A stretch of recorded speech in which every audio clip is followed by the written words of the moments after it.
What's up guys, this is your favorite fanfic YouTuber, the Fanfic Majesty, and welcome to another amazing video. You can follow me on Patreon for exclusive stories. 9 Su Chapter 143 Hidon Scythe, Great Fireball Technique, Shisui's Seal. Feipu waved his hand. Let Kisame be in charge of the follow-up. I was injured when I captured 8 tails just now. Don't worry, the vanguard of Cloud Shinobi, Wooden Golem and Killer Bee, are both seriously injured and cannot launch an attack in a short time. You can take advantage of this time to harass them as much as you want.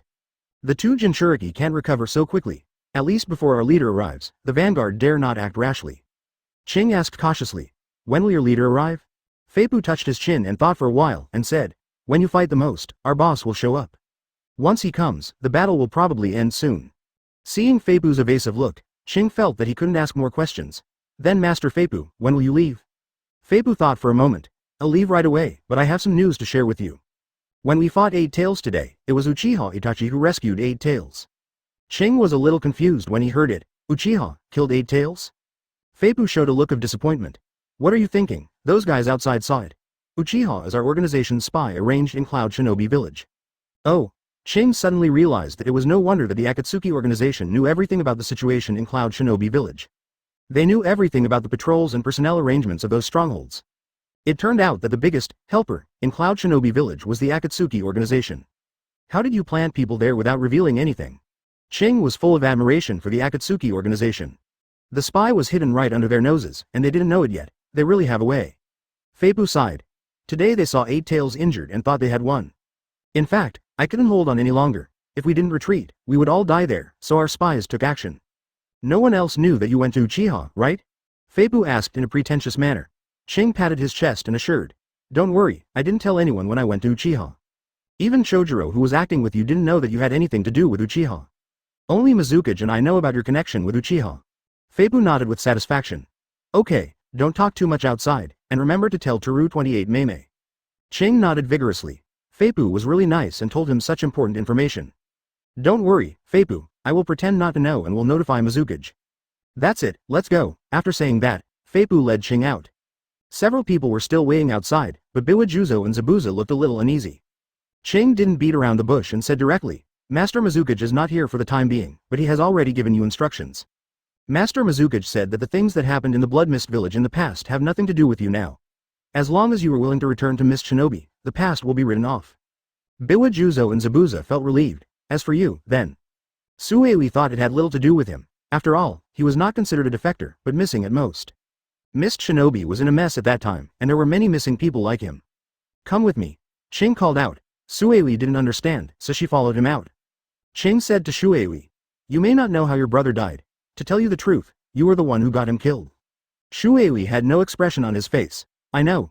Ching was stunned for a moment, but didn't care. Mizukage-sama, there are still many secrets of the Hizuka clan. Now you are the only one left in the Hizuka clan. If you can go back to Mist Shinobi, I can pass these secrets to you. Shueiwi looked outside after hearing this, and Feipu was standing there. Feipu was obviously also from the Hizuka clan, but it seemed that he didn't reveal this identity. Since Feipu didn't say it, he didn't mention it. Shueiwi wanted to follow Zabuza, and for him, going back to Mist Shinobi was also a feasible option. Unexpectedly, there were additional benefits. Shueiwi hurriedly agreed. Ching was also very satisfied. Although Shueiwi wanted to go back to Mist Shinobi, in order to have a good relationship with Shueiwi, he had to give him what he needed. Hizuka Manue is a genius, and this is Manu's younger brother. He just secretly glanced at him with his eyes. Judging from Shueiwi's chakra, Shueiwi is also very talented. Mist Shinobi has a weak foundation, so a genius like Shueiwi should not be let go. Outside, Feipu was pulling Kisame aside to chat. I know you haven't fought much in Otogakure, so I specially asked you to come here to have some fun. Kisame squeezed out a smile from his teeth. The boss is still considerate and always thinks of me. Feipu patted Kisame on the shoulder. Cloud Shinobi will at most place some spies there, you can play around as you like. My shadow clone is prone to problems if it is maintained for a long time, so I'll leave the contact with Akatsuki to you. The leader of Akatsuki is my partner and is very powerful. No matter what, you have to let Mist Shinobi's people withdraw in time, otherwise there will be unexpected disasters. Kisame raised his eyebrows. Is the leader of Akatsuki so powerful? Feipu shook his head. Don't think about fighting him, his skills are very powerful, and I asked you to stay away because I'm afraid you will be innocently injured. Kisame thought for a while. Okay then. Feipu saw that Kisame was a little disappointed, and was afraid that he would be impulsive and it would be too stupid to be attacked by a group of people at that time. Quickly changed the subject. Have you and Anzi ever thought about moving to Uchiha? Kisame scratched his head. I don't care, as long as Anzi is willing. Now Konoha is indeed rich and the public security is also very good. In addition, the Uchiha business district has a constant flow of caravans, and the entire Konoha is becoming more and more prosperous. Feipu patted him. Go back and discuss with Shingza, I think you can come back anytime. Kisame agreed. Take this ring. Feipu took off the empty ring. And told Kisame how to use the ring, who are his own people, and how to pass information. Everything was arranged properly, then I'll go first. Feipu turned into a cloud of smoke and disappeared with a bang. At the same time, Kawasaki, who had brought Deidara ashore, felt black in front of his eyes, as if he was hit on the head by a hammer. A lot of memories poured into his mind, giving Kawasaki a splitting headache. Kawasaki rubbed his head and sorted out Feipu's identity and what he did. Hey, why don't you leave, huh? Deidara asked when he saw Kawasaki stop. There was no clay on his body, and his chakra was also sealed. Therefore, the speed of the two was not fast. It's okay, let's go. Kawasaki sorted out his memories and continued to move forward. He now took Deidara through the land of fire and went back to Uchiha to check the situation. Deidara now looked harmless. But Kawasaki found that Deidara was quietly collecting various soils along the way, wondering if he was secretly mixing clay. Although Deidara was sealed, it might not be easy for him to escape. And he occasionally glanced at Scorpion's body, and seemed to be planning to rescue him. As a key hostage, Deidara was used to exchange Iwagakure resources. In order to prevent him from escaping, Kawasaki personally escorted him. At this moment on the battlefield of the Land of Water, Killer Bee had been severely injured, and even as a Jinchuriki, it was not easy to recover. Judging from the situation of Wooden Golem, if everything goes well. In a huge magic circle, Hidan finally completed his prayer, and the black and white colors on his body returned to normal. Kakuzu was already a little impatient. After all, this place was not safe.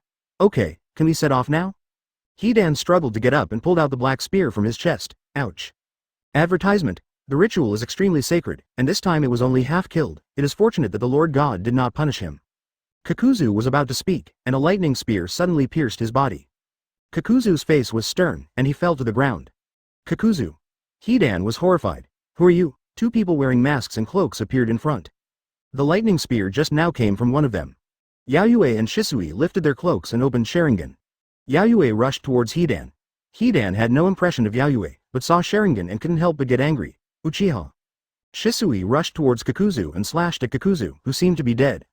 Kakuzu failed to fake his death, and hurriedly opened his eyes to dodge. He dodged the knife. Hearing Hidan's voice, Kakuzu knew that the enemy was Uchiha. He did not dare to look at the other party's face, for fear of being silently controlled by the illusion. The earth-attributed earth grudge that was pierced by the lightning spear popped out of Kakuzu's body. Kakuzu made a seal, and the thunder-attributed earth grudge in his body emerged. Lying on the ground, Kakuzu locked onto Shisui and launched a thunder-attributed ninjutsu. The opposite side flashed a knife, intending to resist the lightning style with a knife. Lightning style, fake dark, the lightning flashed, and the sheep suddenly disappeared. Illusion. When? Kakuzu was shocked and had no time to break the illusion. Shisui's knife had already pierced his thunder-attributed heart. Puff. Kakuzu suddenly opened his eyes, and the last thing he saw in his life was Izuku's face. It turned out to be him, Shisui. Even the knife can cast illusions. Shisui looked around the battlefield. 1, 2, 3, 4, 5 hearts. After putting away the knife, Shisui hurried to check on the wooden golem.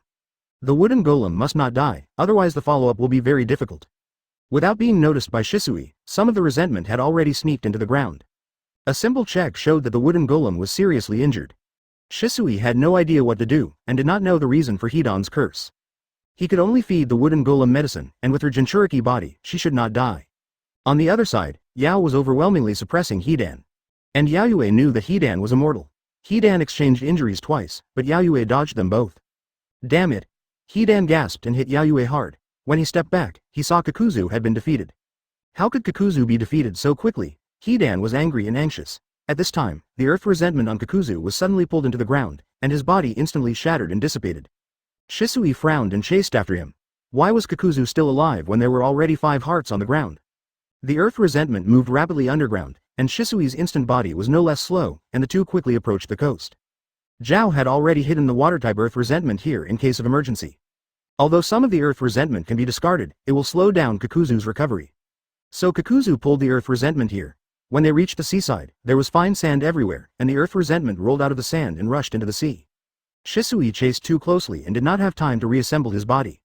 Kakuzu's water-type earth resentment saw Shisui chasing him relentlessly, and immediately dived into the water. Bang! A fireball hit the ground. Kakuzu only had time to take away the head, chest and one leg. Shisui followed and searched carefully. Only the remains of Dyuanyu and Kakuzu were left on the ground. However, the north ring of the Akatsuki Organization was left there. Hidan extended and threw the bloody sickle. Yayue dodged it sideways and formed a seal at the same time. Lightning style, lightning flash. Yaoyu's speed increased suddenly, and a knife flashed, and Hidan's heart was startled. Fortunately, he avoided this attack, but the bloody sickle in his hand was broken. Only the sickle handle was left in his hand. Yayue approached, forcing Hidan to switch to close combat. Soon, Hidan could not resist. Yaoyu's long sword was wrapped with lightning attributes. Every time he slashed down, Hidan's sickle handle had multiple gaps. 2 more cuts were made at a close distance. With a click, Hidan's sickle handle broke. Kai. Blood splattered everywhere, and a wound was cut on Hidan's chest, and blood gushed out like a fountain. Advertisement, Damn Uchiha. Hidan screamed like crazy and threw the sickle handle. With a touch of his hand on his clothes, a black short spear shot out from his side. Hidan grabbed it and stabbed forward. Yayue first knocked the sickle handle away with his knife, and then tried to block the short spear.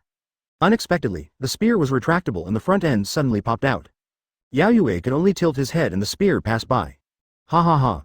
Hidan burst into laughter. Finally, I finally got your blood.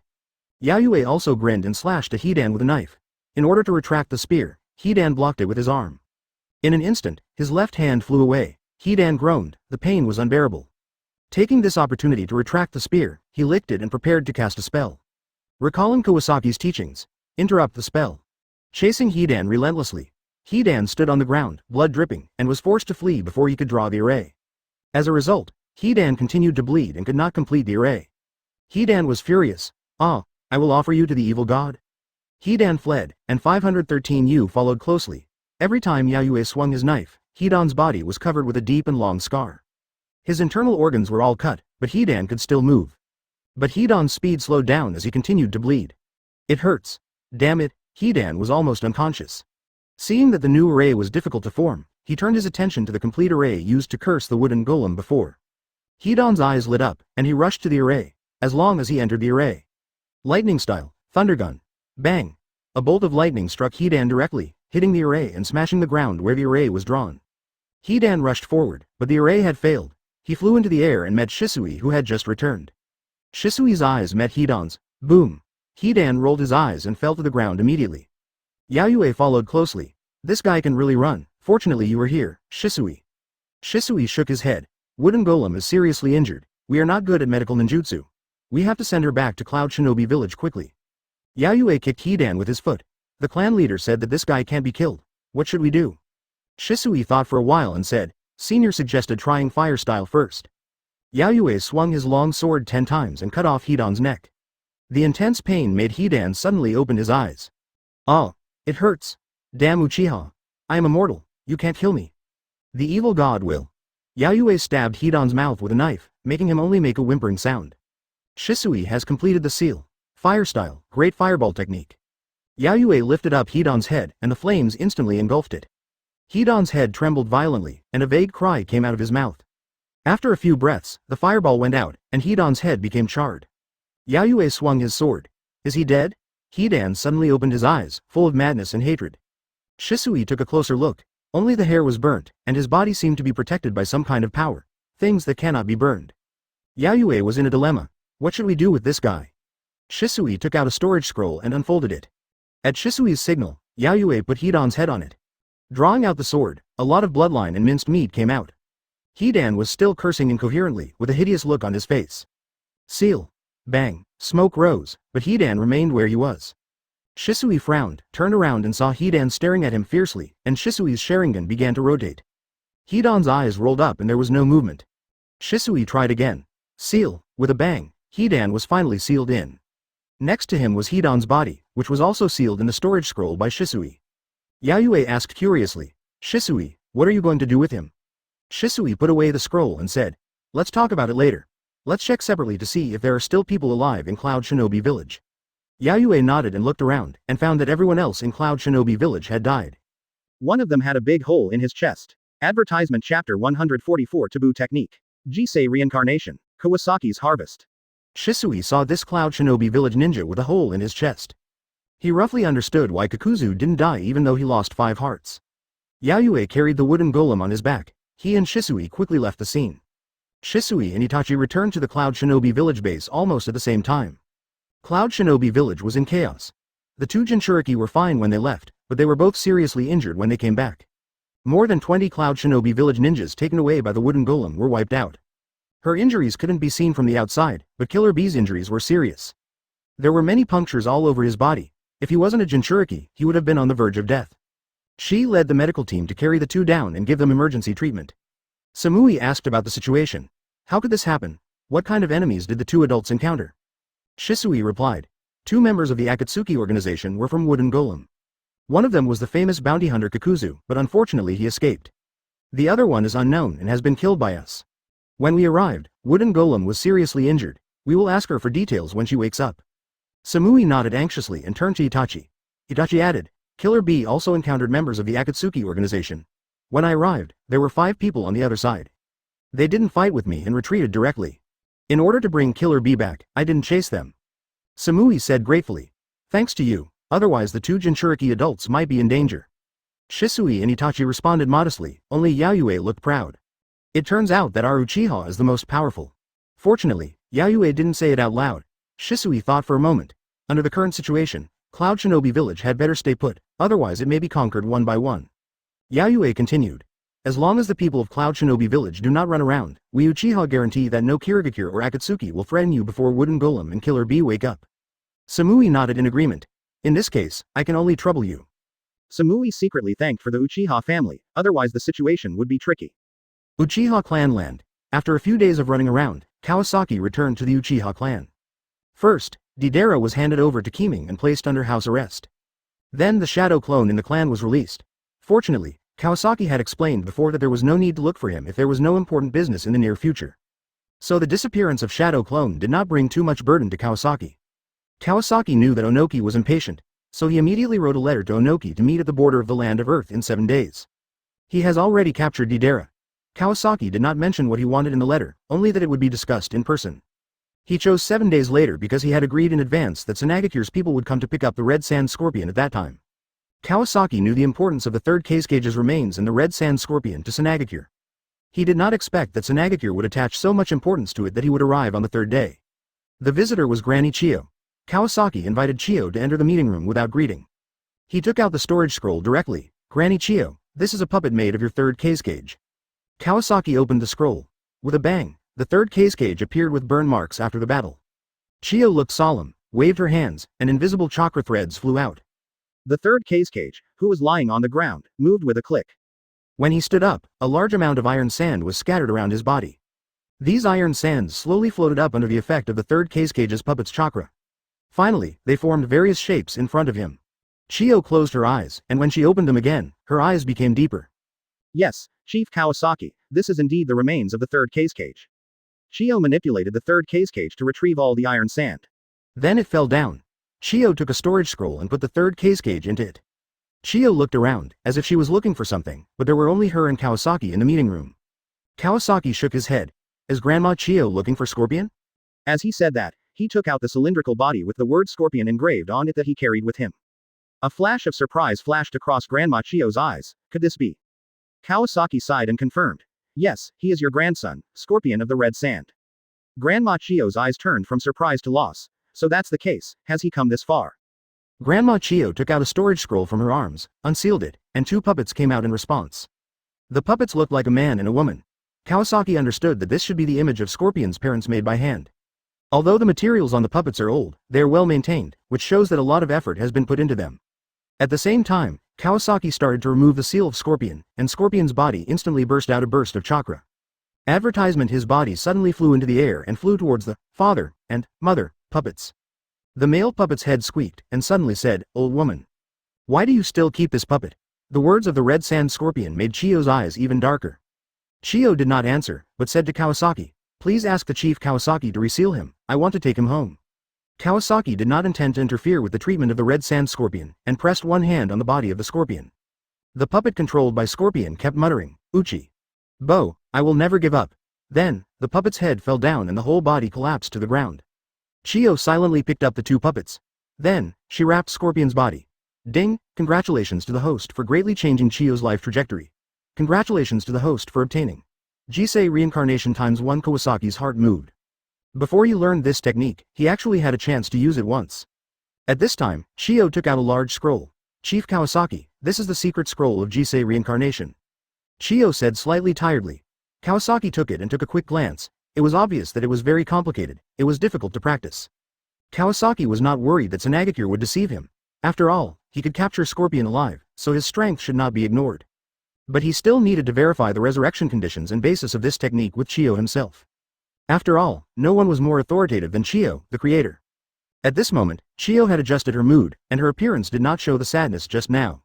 Grandma Chiyo, I only know the basics of this technique. Can it really bring the puppet back to life? Chiyo shook her head, although this was the original intention of developing this technique. But even if you sacrifice your life, you can't give life to the puppet, because they have no soul. At most, it can give the puppet a certain amount of intelligence, but it can't be considered as giving life. Kawasaki sighed. Although this technique is great, it can't bring Scorpion's parents back to life. There are countless tragedies in the ninja world, and Scorpion of the Red Sand is only the king among them. Scorpion and Chiyo each carry their own pain, and their life trajectories extend in different directions.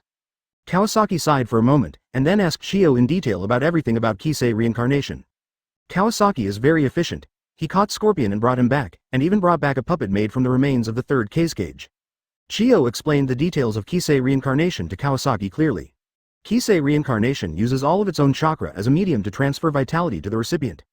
If it is used on the dead, the caster's chakra needs to continue to maintain the soul of the dead until the caster dies. This is a taboo technique of one life for another. After Chiyo's explanation, Kawasaki realized that his previous assumptions were a bit off. In particular, the idea of using Kisei reincarnation to revive after impure world reincarnation is obviously difficult to achieve. Because Kisei reincarnation requires the original body, and the body of impure world reincarnation is not owned by the person, the original body is only used as a medium. The success rate is extremely low for those with incomplete bodies, because they are not able to carry enough vitality to complete the resurrection. One way is blocked. Kawasaki is ready to find another way, and there are other uses for reincarnation. Chiyo explained in detail, and Kawasaki listened attentively. After all, this was related to future plans. Must study hard. At this time, Orochimaru's talent for analyzing ninjutsu and Saki's Sharingan complement each other. The difficulty of Jisei's reincarnation was remembered by Kawasaki, and future practice will be twice as effective with half the effort. After Chiyo finished her story, she said to Kawasaki, Chief Kawasaki, you want to learn this technique at such a young age. I don't know the reason, but life is only once. I hope you use it carefully and don't pass this technique on. Kawasaki knew the danger of leaking this technique. Chiyo, please rest assured, I will never leak this technique. Seeing Kawasaki's sincerity, Chiyo nodded and didn't ask any more questions. In this case, I will leave now. The relationship between San Shinobi and Uchiha is okay, and Chiyo also attaches great importance to commitment. Kawasaki kindly reminded. Grandma Chiyo, San Shinobi had better stay out of the battle between Cloud Shinobi and Mist Shinobi this time. Or observe for a while before making plans. Chiyo turned to look at Kawasaki. Kawasaki smiled and said, this is advice as an ally. Chiyo nodded. This ally does not refer to San Shinobi and Konoha, but San Shinobi and Uchiha. I will keep it in mind. On the route between the land of lightning and the land of water. The sky was clear and blue. Many Cloud Shinobi ships were moving at full speed. Cloud Shinobi had advanced technology, and its navigation technology was the best in the ninja world, and its speed was unmatched. Leading the way was a huge steam-electric hybrid ship, with smaller frigates on both sides. Behind were smaller transport ships, the smallest of which could carry 50 people, the largest of which could carry 100 to 200 people, and the frigates could carry about 300 people. The largest ship in the front could carry 500 people. The entire fleet had a total of about 3,000 people, all of whom were elites of the middle level and above. This was Cloud Shinobi's elite commando, led by 4th Reikage on the lead ship. After these 3,000 people, there was the second fleet, which was relatively weaker. The highest was no more than Chunin, and most were Genin. If the battle on the front went well, these Chunin and Genin could quickly occupy the civilian area, gradually weakening the power of Mist Shinobi. Hualala. Carrier pigeons fell from the sky. Cloud. After receiving the news, the Shinobi soldiers immediately reported to the Reikage. The Reikage's temporary office is located in the flagship. The commandos led by Wooden Golem and Killer Bee broke through the Mist Shinobi vanguard on the first day and successfully landed. Then they conquered the outer islands of Mist Shinobi, until the twin islands of Tensuzawa Island and Surin Island. The two of them split up, with Wooden Golem attacking Suzawa Island and Killer Bee taking Surin Island. Advertisement Wooden Golem was held back by the Akatsuki Organization, and the base was attacked by Akatsuki member Deidara, with heavy casualties. However, Wooden Golem finally succeeded in dealing with Deidara. Killer B led the team to return for emergency support. After the two teams regrouped, they rested and adjusted for 5 days. During this period, the tribe of Omichiya eliminated the Red Sand Scorpion. Then, Wooden Golem led the team to scout Suzawa Island, while Killer B went to Surin Island alone. Wooden Golem's team encountered an ambush, and it was said that Kakuzu of the Akatsuki Organization was behind it. On the other side, Killer B also encountered an ambush, also by the Akatsuki Organization, but the identity of the other party is unknown.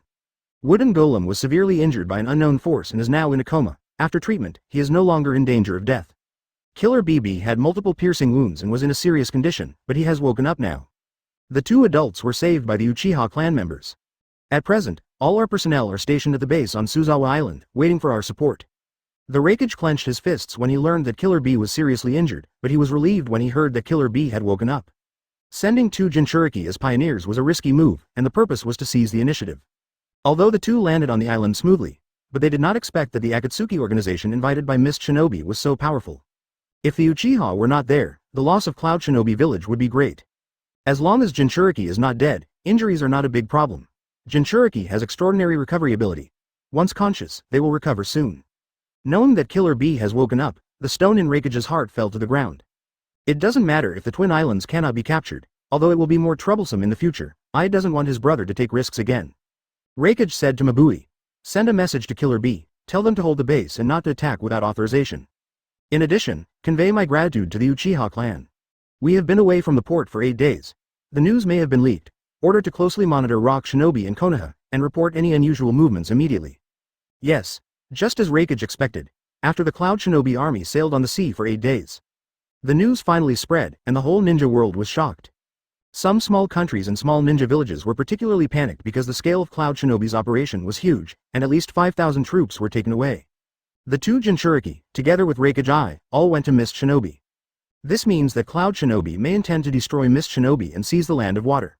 Fortunately, the two Jinchuriki of Cloud Shinobi are currently in a standoff on the outer island of Mist Shinobi, and it seems that they will not take further offensive until the arrival of Cloud Shinobi's army.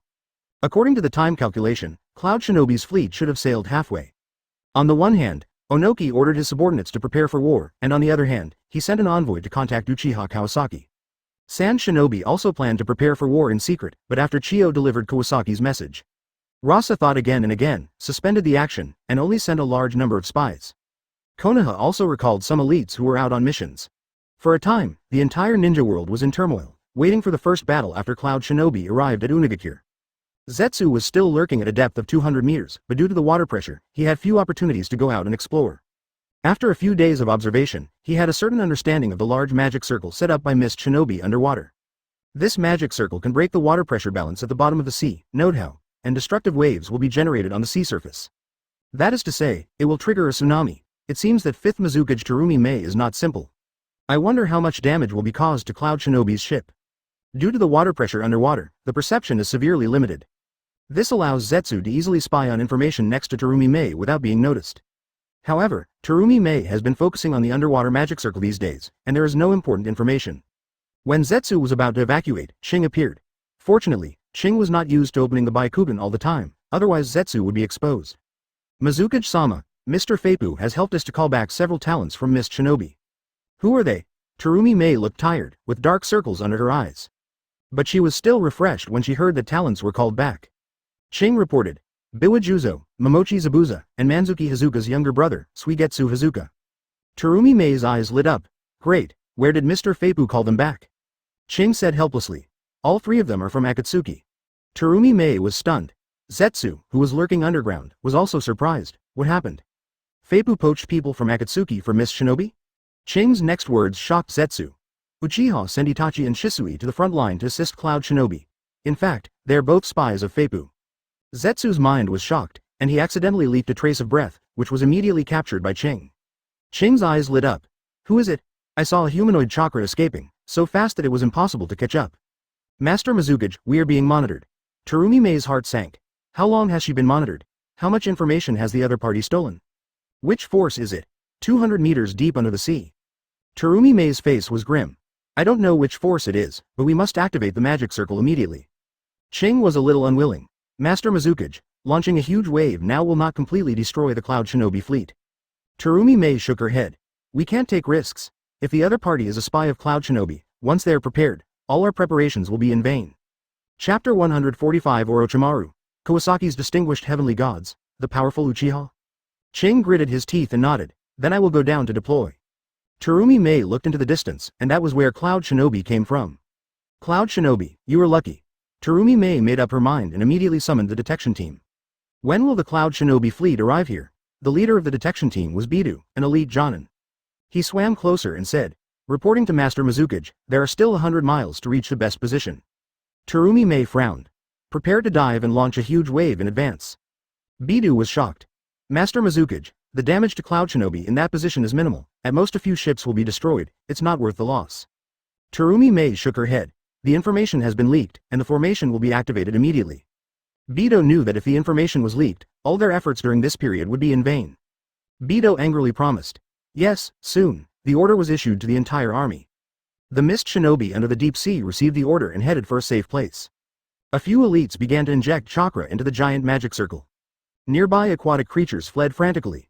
The mud and sand on the seabed slowly stirred, and the entire sea surface became blurred.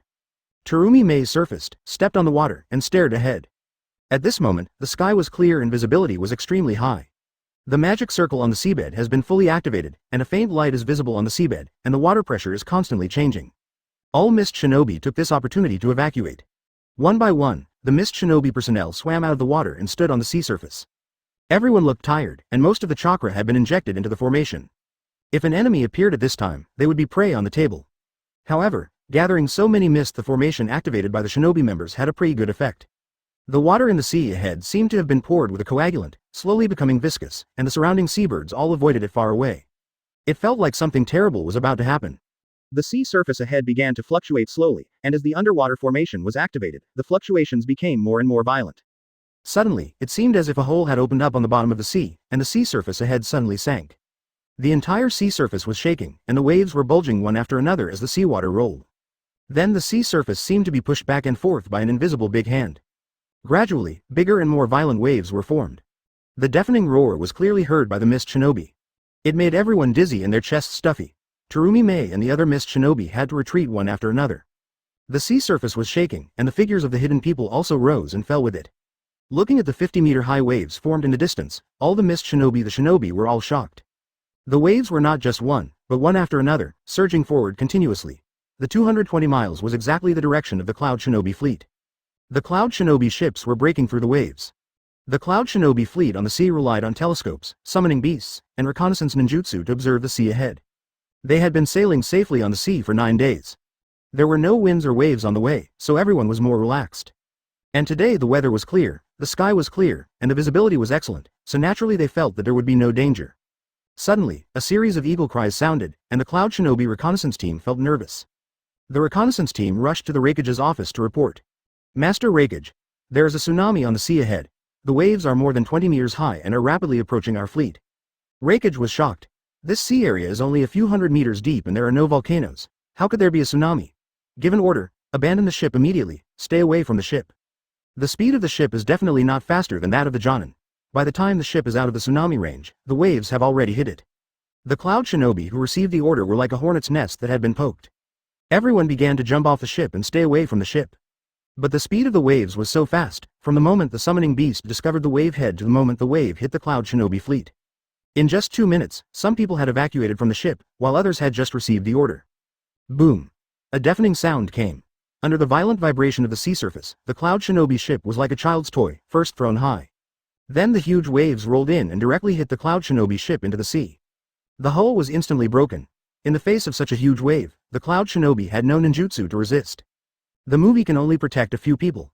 Anyone who failed to escape the range of the waves in time was almost instantly swept into the sea. XXAP. Ah, thick, leave the ship. The scene was filled with countless screams and wails. But more people were swallowed up by the huge waves in an instant without even having the chance to scream. The entire fleet was torn to pieces by the huge waves, like a purgatory on Earth.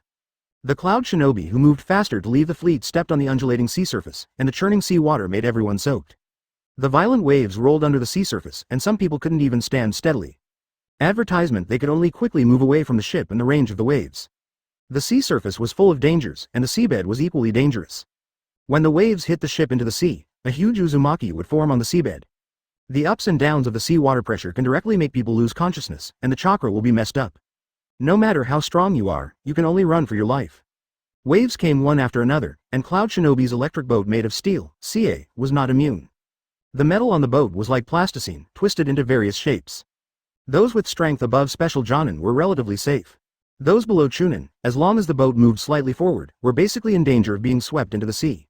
The Cloud Shinobi's screams for help were all swallowed up by the sound of the huge waves. 10 minutes later, the entire sea surface suddenly returned to calm. It was as strange as the waves coming. The entire sea surface was full of shipwreckage.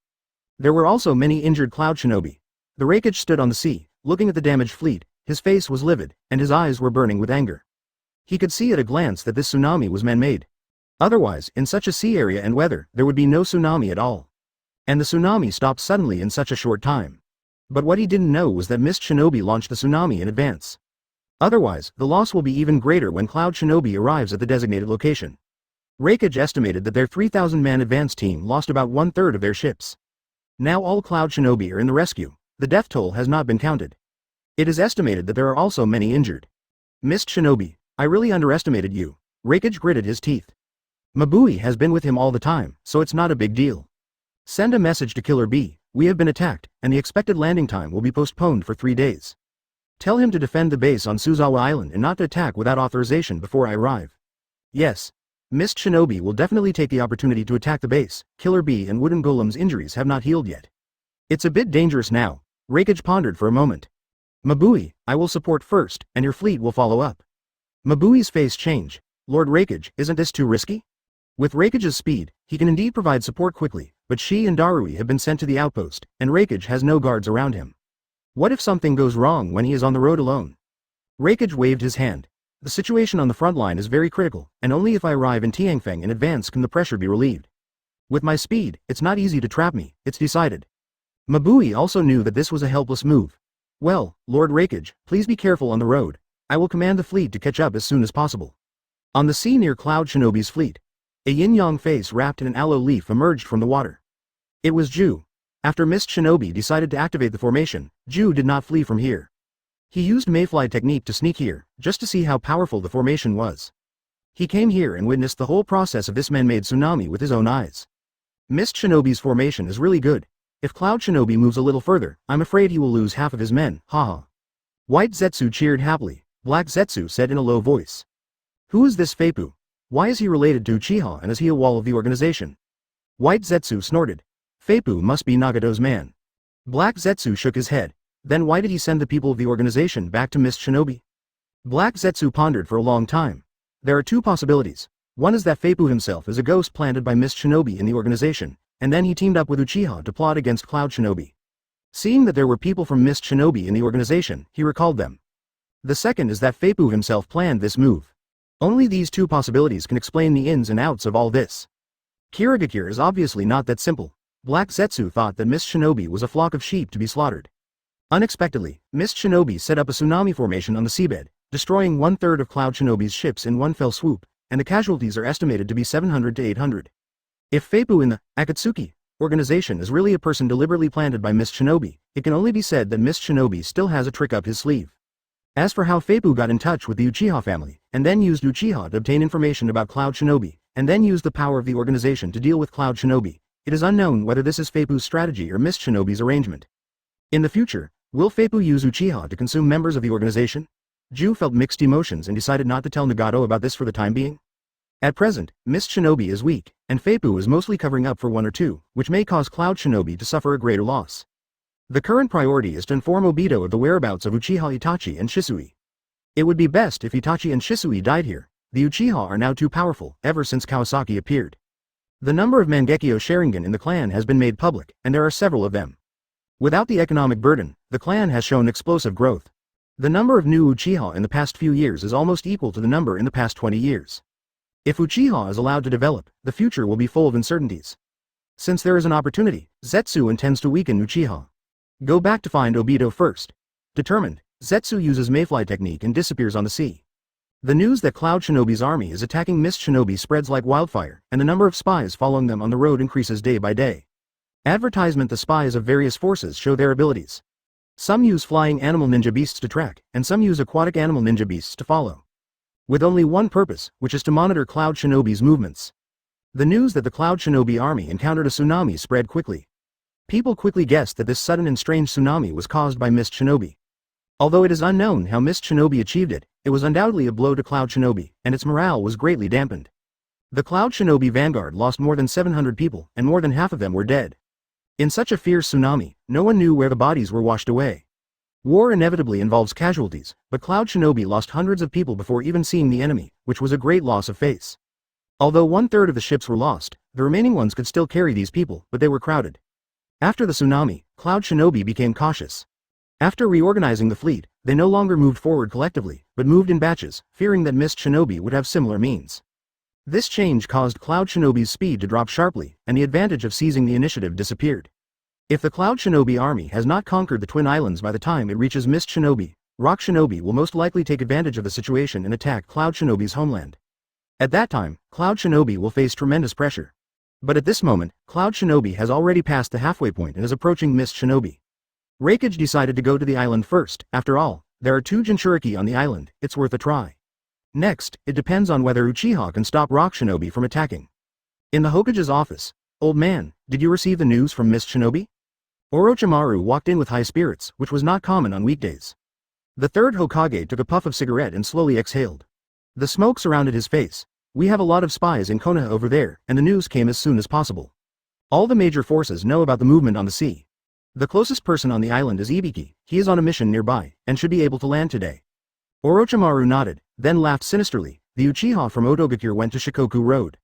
Itachi and Shisui are both on the battlefield in the Land of Water. "Oh," the third generation's expression was solemn. "Is the information reliable?" Orochimaru licked his lips with his tongue. "Don't worry, Kawasaki told me to cooperate with him to hold you back and make you think that the Uchiha people are near Konoha. In fact, he doesn't want you to destroy his cooperation with Cloud Shinobi." The third generation pondered for a moment. If Uchiha was really in Konoha, Konoha would not allow Sand Shinobi or Rock Shinobi to enter. The risk was too great. Once the two joined forces with Uchiha to attack Konoha, the consequences would be disastrous. In order to play it safe, Konoha might block the border.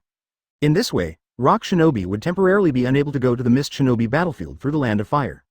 The cooperation between Kawasaki and Cloud Shinobi was a natural outcome. Kawasaki is quite scheming. The current head of the Uchiha clan and Fugaku are 2 extremes. Orochimaru showed a sick smile on his face. It's a pity that he was 1 step behind. Seeing this, the third generation knew that Orochimaru had a plan to deal with it. "Orochimaru, what is your plan?" Orochimaru said confidently. "At present, a large number of Cloud Shinobi troops are heading to Mist Shinobi, and the mainland must be empty. You just need to open an opening for Rock Shinobi." Uchiha went to Shikoku Road to prevent Rock Shinobi from passing through. There will be a battle between the 2 sides. As long as the news spreads, Rock Shinobi will send out elite troops, and Kawasaki and others will have to intercept Rock Shinobi. The third generation looked at Orochimaru, unable to hide their joy. I didn't expect that Orochimaru would have such political skills. Indeed, the Uchiha team from the Hidden Sound Village, lurking in the dark, is a hidden danger. If Konoha releases this news, the Uchiha dare not take the risk. Based on the old grudge between Rock Shinobi and Cloud Shinobi, Rock Shinobi is likely not to miss this opportunity to strike Cloud Shinobi. Although the ultimate goal of the Uchiha is unknown, the Uchiha will definitely not let it go now. It is easy to dodge an open spear, but it is difficult to guard against an arrow from the dark. The third generation nodded. Konoha can weaken the Uchiha without moving a single soldier, which is great. Anyway, it's just letting 200 Rock Shinobi go.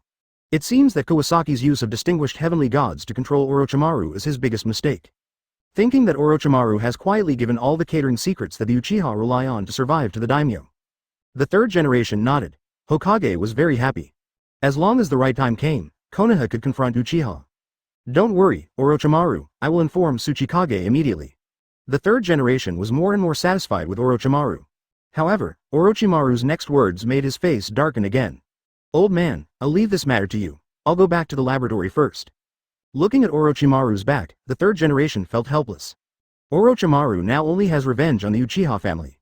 But has no interest in the position of Hokage, does not train subordinates, and does not accept tasks. His favorite thing every day is to do experiments in the laboratory. Faced with Orochimaru's set, the third Hokage hesitated again. But his hesitation did not last long, and he soon relaxed again. There is a long way to go, and he can observe for a while. After all, Orochimaru is much more reliable than Jiraiya. In Konoha village, Orochimaru returned to his laboratory. As soon as he entered the door, he saw Mitarashi Anko walking back and forth at the door. Orochimaru smiled. Little Anko, why did you finally decide to come and see the teacher? Anko hesitated for a moment, and finally mustered up the courage. Teacher, I want to know why you didn't take me with you when you left. What is my sealed memory? Chapter 146 Kawasaki's Haki, Powerful Kill, Land Reclamation. Anko is straightforward by nature, but in front of Orochimaru, she is like a docile kitten. Especially looking at Orochimaru's unchanged face, Anko seems to have returned to the old days when she followed Orochimaru. Since childhood, Orochimaru has been her teacher. At that time, she liked Orochimaru very much and was proud of being Orochimaru's disciple. However, Orochimaru's betrayal made her lose a part of her memory. After waking up, she learned that Orochimaru, for his endless thirst for knowledge, had a stronger power. He stepped over the boundaries of ninja and devoted himself to the development of taboo techniques. He even conducted cruel human experiments. He was eventually discovered by the third Hokage and defected. As a disciple of Orochimaru, Anko suffered endless interrogation and surveillance. The once proud, Sannin, disciple identity has become a stigma of shame. She resented and hated Orochimaru. And the curse mark on her neck, which broke out from time to time, reminded her of her connection with Orochimaru. Over the years, Anko hated Orochimaru more than she loved him, when she was slowly letting go of her feelings. The village announcement caught Anko off guard. Orochimaru was wronged. Anko's first reaction after seeing the news was to find the third Hokage to confirm it. After getting the affirmative answer from the third Hokage, Anko's hatred was alleviated and confusion replaced it. If Orochimaru was innocent, why didn't he take her away at the beginning? Later, Anko was kidnapped for no reason, but found that Orochimaru was actually Uchiha's insider. After some entanglement, she decided to tell the third Hokage. Unexpectedly, the third Hokage gave her a bigger shock, because Orochimaru was an undercover lurking in Uchiha. Today, she mustered up the courage to find Orochimaru, just to uncover the sealed memory. Orochimaru seemed to have expected it. I thought you didn't dare to ask. If you want to know, follow me. After that, he turned and went into the house. Anko calmed down and followed Orochimaru. There was an operating table in the room, and a chair in front of it. Orochimaru pointed at the chair and motioned Anko to sit down. Anko was nervous, but still sat down obediently. Orochimaru moved his hands and began to make seals. Finally, 2 fingers touched Anko's head lightly, as a black line-like mark appeared on Anko's head, then broke and finally dissipated. In Anko's mind, a series of memories came like a tide.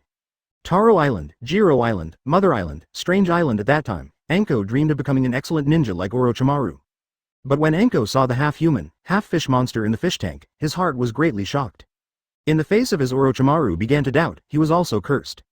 Because you don't have enough determination to desire power, your faith and hatred are not strong enough. But as the only survivor, you may have some value. Then follow me.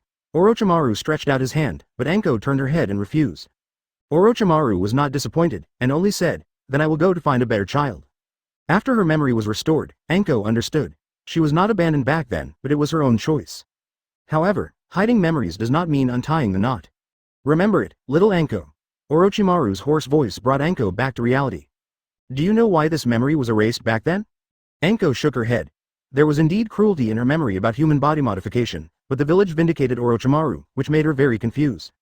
Little Anko, the world is not black and white, and gray areas are everywhere. 1. The taboo experiment you think is perhaps just a tacit existence in the eyes of the top leaders. All forces will do whatever it takes to strengthen themselves. Orochimaru lowered his eyes, as if recalling many past events. You are too naive to understand the meaning of cruelty. When your family and friends meet with misfortune, you will hate yourself for not becoming stronger regardless of everything. This is the truth you have been seeking for many years. Orochimaru looked down at Anko, his words like a hammer, hitting Anko's heart. She is no longer the child she was 10 years ago. She vaguely knew some things, but she deliberately avoided them and fulfilled her tasks. And all this was ruthlessly revealed by Orochimaru. Naive. Anko's eyes were empty. Did the third Hokage know about the human experiment back then? Orochimaru leaned over, full of oppression. What do you think, little Anko? Anko's pupils shrank suddenly, and his body involuntarily stepped back. He suddenly leaned back, and there was an operating table behind him. Anko bumped into the operating table behind him. So, little Anko, do you accept this cruel world? Or continue to live in your innocence? The huge mental pressure made Anko breathless and sweaty. Her values of many years seemed to be completely destroyed at this moment. She was confused, and felt weak and breathless. D. There was a knock on the door. Orochimaru tilted his head and stood up. Please come in. It was Kakashi who came in. His cloned eye was in the final debugging stage. So he often came to the laboratory. When Kakashi entered the room, he saw Anko in the room. Anko was sweating and flushed, and fell on the bed. Kakashi froze at the door for a while, in a dilemma. Advertisement. Orochimaru looked at Anko deeply. Little Anko, I hope you can think clearly before you come to me next time. Come in, Kakashi. Orochimaru ignored Anko and turned to go into the inner room. Kakashi caught a glimpse of Anko's absent-minded appearance, as if he had lost his soul and collapsed on the bed. It was unclear what happened. All kinds of terrible thoughts flashed through Kakashi's mind. He swallowed his saliva and tried his best not to let those pictures occupy his mind. Who am I? Where am I? What am I doing here? What did I see? No. Will I be silenced too? Sweat oozed from Kakashi's forehead, and he secretly hoped that his other eye would also go blind. In this way, he could avoid those scenes that he shouldn't have seen. He swallowed his saliva, his thoughts flying, and his body stiffly followed Orochimaru inside. When he passed by Anko, he didn't dare to look at her more, nor did he dare to talk to her. In the Uchiha territory, Kawasaki has been back for 2 days. But during this time, he has been reflecting on this plan and the benefits that may be obtained in the end. From the perspective of system tasks, time seems a little small. Even if Orochimaru can successfully ascend to the Hokage throne in the future, as long as the third Hokage is still alive, he may trip up the Uchiha clan. After the rapid reproduction of the Uchiha a few years ago, some children are now 4 or 5 years old, and they will have to consider education issues in 2 years. Kawasaki doesn't want the next generation of Uchiha to learn the will of fire. To become the strongest force, you must have your own territory. Kawasaki is leaning towards the coastal areas at this time, and he happened to get 4 islands from the Garden Power. He has proposed the concept of a central factory to Orochimaru, and the daimyo of the Land of Fire should be implementing it now. Although various formulas are well protected in the Land of Fields, if they are to be promoted in a large country, they must bear the risk of leakage. There are many secret techniques in this world. If someone is really determined to steal the formula, there is always a way. But now, because they are afraid of the strength of Uchiha, those people dare not act blatantly. The small actions in private are unknown. Kawasaki's idea of launching the central factory is tantamount to telling people directly. Don't bother to research, even if there is a formula, it is troublesome, it is better to buy semi-finished products directly, you just need to pay for it. The central factory will have significant benefits in the early stage, but it will eventually encounter development bottlenecks. Kawasaki's sights have been cast on maritime trade. Coastal cities are places where maritime trade is prosperous, which can quickly promote the development of people's livelihood, economy, and technology. After all, there are more than 5 major countries in the world. Although many countries do not have ninja villages or ninjas, they have some resources, secrets and even technology that are not available elsewhere. The power of gathering together cannot be underestimated. It is not enough to just defeat Obito and Uchiha Madara, but also to prepare for the invasion of Ōtsutsuki in the future. The current technological development is abnormal. There are TVs and refrigerators, but there is no telephone. It will have to wait until the Boruto era many years later. If there is a mobile phone, why would Nagato's slide body technique be needed? Kawasaki knows the information of the 4 islands given by Mist Shinobi. These islands are very ideal, and there are multiple ports on them. Mist Shinobi's past strength is based on foreign trade. Otherwise, such a big drug nest should have destroyed itself long ago. In recent years, Obito's closed-door policy has caused the water country to lose a lot of money. In addition, his purge behavior has made the water country more chaotic and fell into a vicious cycle of weakness. However, these 4 islands are relatively scattered, with shallow seas in the middle. Kawasaki suddenly remembered that he had seen similar coastal cities in another world. Directly reclaim land to connect and form a large urban area. Reclamation. This idea flashed in Kawasaki's mind. Fill the middle and the area will be much larger.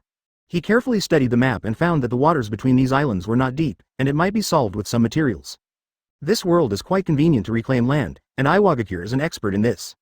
It was just right for Deidara to show his specialties. Although Deidara had no worries about food and clothing, he was not happy. He secretly dug the soil and extracted clay just to save his big brother Scorpion. Unexpectedly, Kawasaki gave him a blow on the head. Big brother Scorpion was gone. Kawasaki told him that Scorpion had been sent back to San Shinobi. Deidara suddenly became depressed. Kawasaki did not have much time to comfort Deidara. Because the information about the tsunami had been delivered. Kawasaki learned that Mist Shinobi would launch a tsunami 1 day earlier than other forces. He immediately asked Shisui and the other 2 to check the situation of the 2 Cloud Shinobi frontline wounded in the base. After the tsunami, Cloud Shinobi and Mist Shinobi would probably fight against each other every second. Mist Shinobi would definitely attack the Cloud Shinobi base by force when they knew that the 2 Jinchuriki of Cloud Shinobi were injured.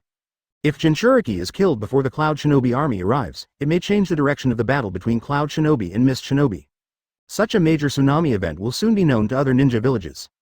Orochimaru and Kawasaki discussed and reviewed the statement to the 3rd Hokage with Kawasaki so that Uchiha can, reasonably, become Orochimaru's chess piece. The 2 expected that after most of the Cloud Shinobi went out, Onoki would definitely attack Cloud Shinobi's hometown with the National Army. *0 advertisement. But if Konoha blocks the border and stops Rock Shinobi can only take a detour. But at this time, Cloud Shinobi's high-end combat power is not there. It is the best time, and taking a detour will miss the opportunity.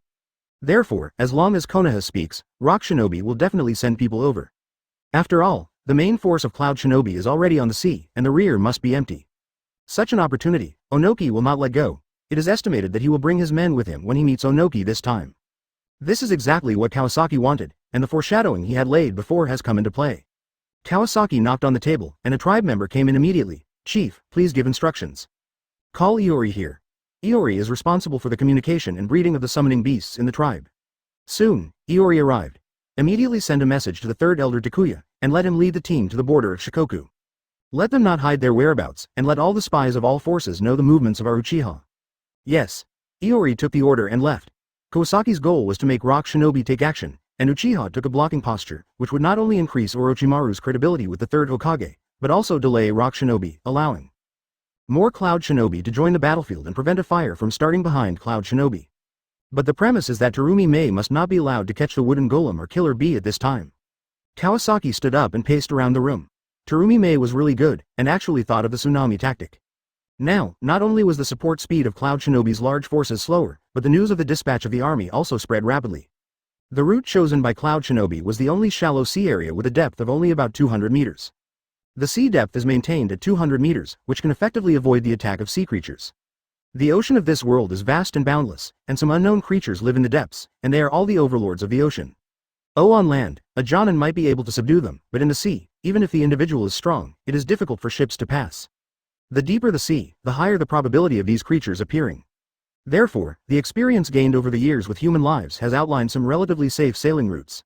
And these routes are usually chosen in areas with shallow seabeds. The shallow seabed has an additional benefit, that is, the risk of encountering natural disasters will be smaller.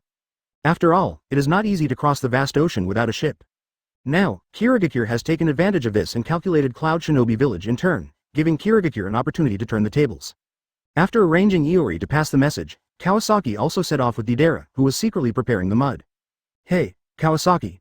Give me my mud back, I can fly with it, anywhere is fast, hum." Kawasaki didn't tell Deidara where to go. If Deidara knew that he was going to meet the old man Onoki. It's hard to say whether he has the courage to go. What about this? Kawasaki pretended to think. Then he went around behind Deidara, and Deidara felt a chill in his heart, a pain in the back of his head, and his vision went black, and he lost consciousness. Kawasaki looked at Deidara, who fell to the ground and nodded with satisfaction. Instead of fighting wits and courage with Deidara every day, guarding against him hiding mud or secretly weakening the seal of the chakra. It was really a waste of time. Now there is still plenty of time, there is no need to ride his flying bird. Kawasaki carried Deidara and headed straight for the border. It took about a day for Kawasaki to approach the place where Onoki was approached. But it was a little early, and Kawasaki planned to brainwash Deidara first. Kawasaki threw Deidara to the ground, and Deidara woke up covered in dust. "Ah, Uchiha Kawasaki. What do you want to do?" Deidara woke up once in the middle, and was knocked out by Kawasaki again. All day long, Deidara was either unconscious or on the way to be knocked out again. Deidara woke up at this moment, his mind was muddy, and he didn't know what happened. As soon as he woke up, he roared, looking extremely annoyed. What does it mean? Not giving mud is fine, but what does knocking him out mean? Kawasaki stretched his muscles and bones, and it was indeed a bit of experience for a Japanese roadworker to pull a large truck from a factory of hundreds of factories. Kawasaki smiled slightly, and directly handed Deidara to Onoki, which was not worth much. If Deidara could be brainwashed successfully and willing to become Onoki's assistant, then this favor would be very different. I told you on the way that your way of showing art with explosions is too limited. HMPH, I don't believe it. Explosion is the best interpretation of art. HMPH, Deidara disagreed. Kawasaki took out the scroll of sealing objects from his body and threw the soil he had searched from Tontianla to him. Come on, Deidara, show me your art. Deidara caught the soil with some surprise. Kawasaki nodded indifferently and then unsealed Deidara. Feeling the abundant chakra flowing again. That's what you said, HMPH. As the patriarch of the Uchiha clan, if Kawasaki could defeat Uchiha Kawasaki, his art would definitely be known to more people, HMPH. Deidara's hand holding the soil trembled slightly. It was too torture for him to play with the soil for so many days. Kawasaki hooked his finger. Come on, use this soil to create art for me. Let me appreciate your art. 10. Chapter 147 Kawasaki's strong control, reverse summoning, die. Kawasaki's contemptuous look annoyed Deidara. Humph. I just fell for your trick last time, I won't lose so easily this time. Kawasaki did not move. Don't worry, I won't use illusion this time. Deidara snorted coldly, slightly moved his wrist, and began to chew the soil with 3 mouths to adjust the proportion. There is still some distance from the destination, there are fewer spies, it is suitable for action. Deidara spit out a ball of soil in his hand, rubbed it, and the soil turned into a bird shape. He threw it, and the bird left Deidara's hand and turned into a giant bird. Deidara turned over and rode on the giant bird. Seeing that Kawasaki still did not move, he could not help but get angry. Kawasaki, you will regret despising me. Kawasaki yawned when he heard it. Hurry up, I'm getting impatient. Deidara snorted coldly, continued to chew with his mouth, and spit out another ball of mud. Rubbed his hands together, and the mud turned into small spiders. The giant bird flapped its wings and rose into the sky. Deidara scattered in the air, and small spiders fell like raindrops. Deidara waved his hands. Boom, boom, boom, boom, boom. Explosions came one after another, and dust flew for a while. Deidara didn't look at the result and immediately made other mud bombs. Just kidding, the leader of the Uchiha clan was so easily blown to death, it's too funny. Deidara rubbed quickly and soon made a mud clone. Deidara's body merged into the giant mudbird. The dust cleared, and Kawasaki was surrounded by a golden skeleton. When he looked up, Deidara seemed to be making a second bomb. Kawasaki made seals with both hands. Water-style water/wave technique. Kawasaki opened his mouth, and the sharp water knife cut off the wings of the giant bird directly from below. The giant bird staggered and fell from the air. Deidara jumped down from the air, and 2 consecutive bird bombs and 2 grasshopper bombs were all avoided by Kawasaki. Kawasaki smiled and said, Deidara, I don't agree with this kind of art. Deidara's face was filled with anger. Let me show you my ultimate art, He paused, and his body began to swell. Art is explosion. However, when Deidara was swelling, Kawasaki had already activated Mangekyō Sharingan. This move was Deidara's self-destructing clone. Others might not know, but Yamazaki knew it clearly. If he paid attention to the self-destructing clone at this time, he would not know where Deidara's real body had escaped. Mangekyō Sharingan has a strong observation ability. He clearly noticed that Deidara did not perform the Earth Dragon hidden technique when he self-destructed. This means that Deidara had already switched his real body and clone earlier. Kawasaki narrowed his eyes slightly, and instantly thought of the giant mudbird that had just been shot down. At this time, Tandara had drilled out of the giant bird that fell to the ground before the explosion. He used the Earth Dragon hidden technique to drill into the ground as soon as possible, and continued to sneak. That's right, he planned to escape, and he didn't go up from the beginning. Kawasaki was fooled, after all, Kawasaki was the head of the clan. He was definitely no match for him now. The best strategy was to escape.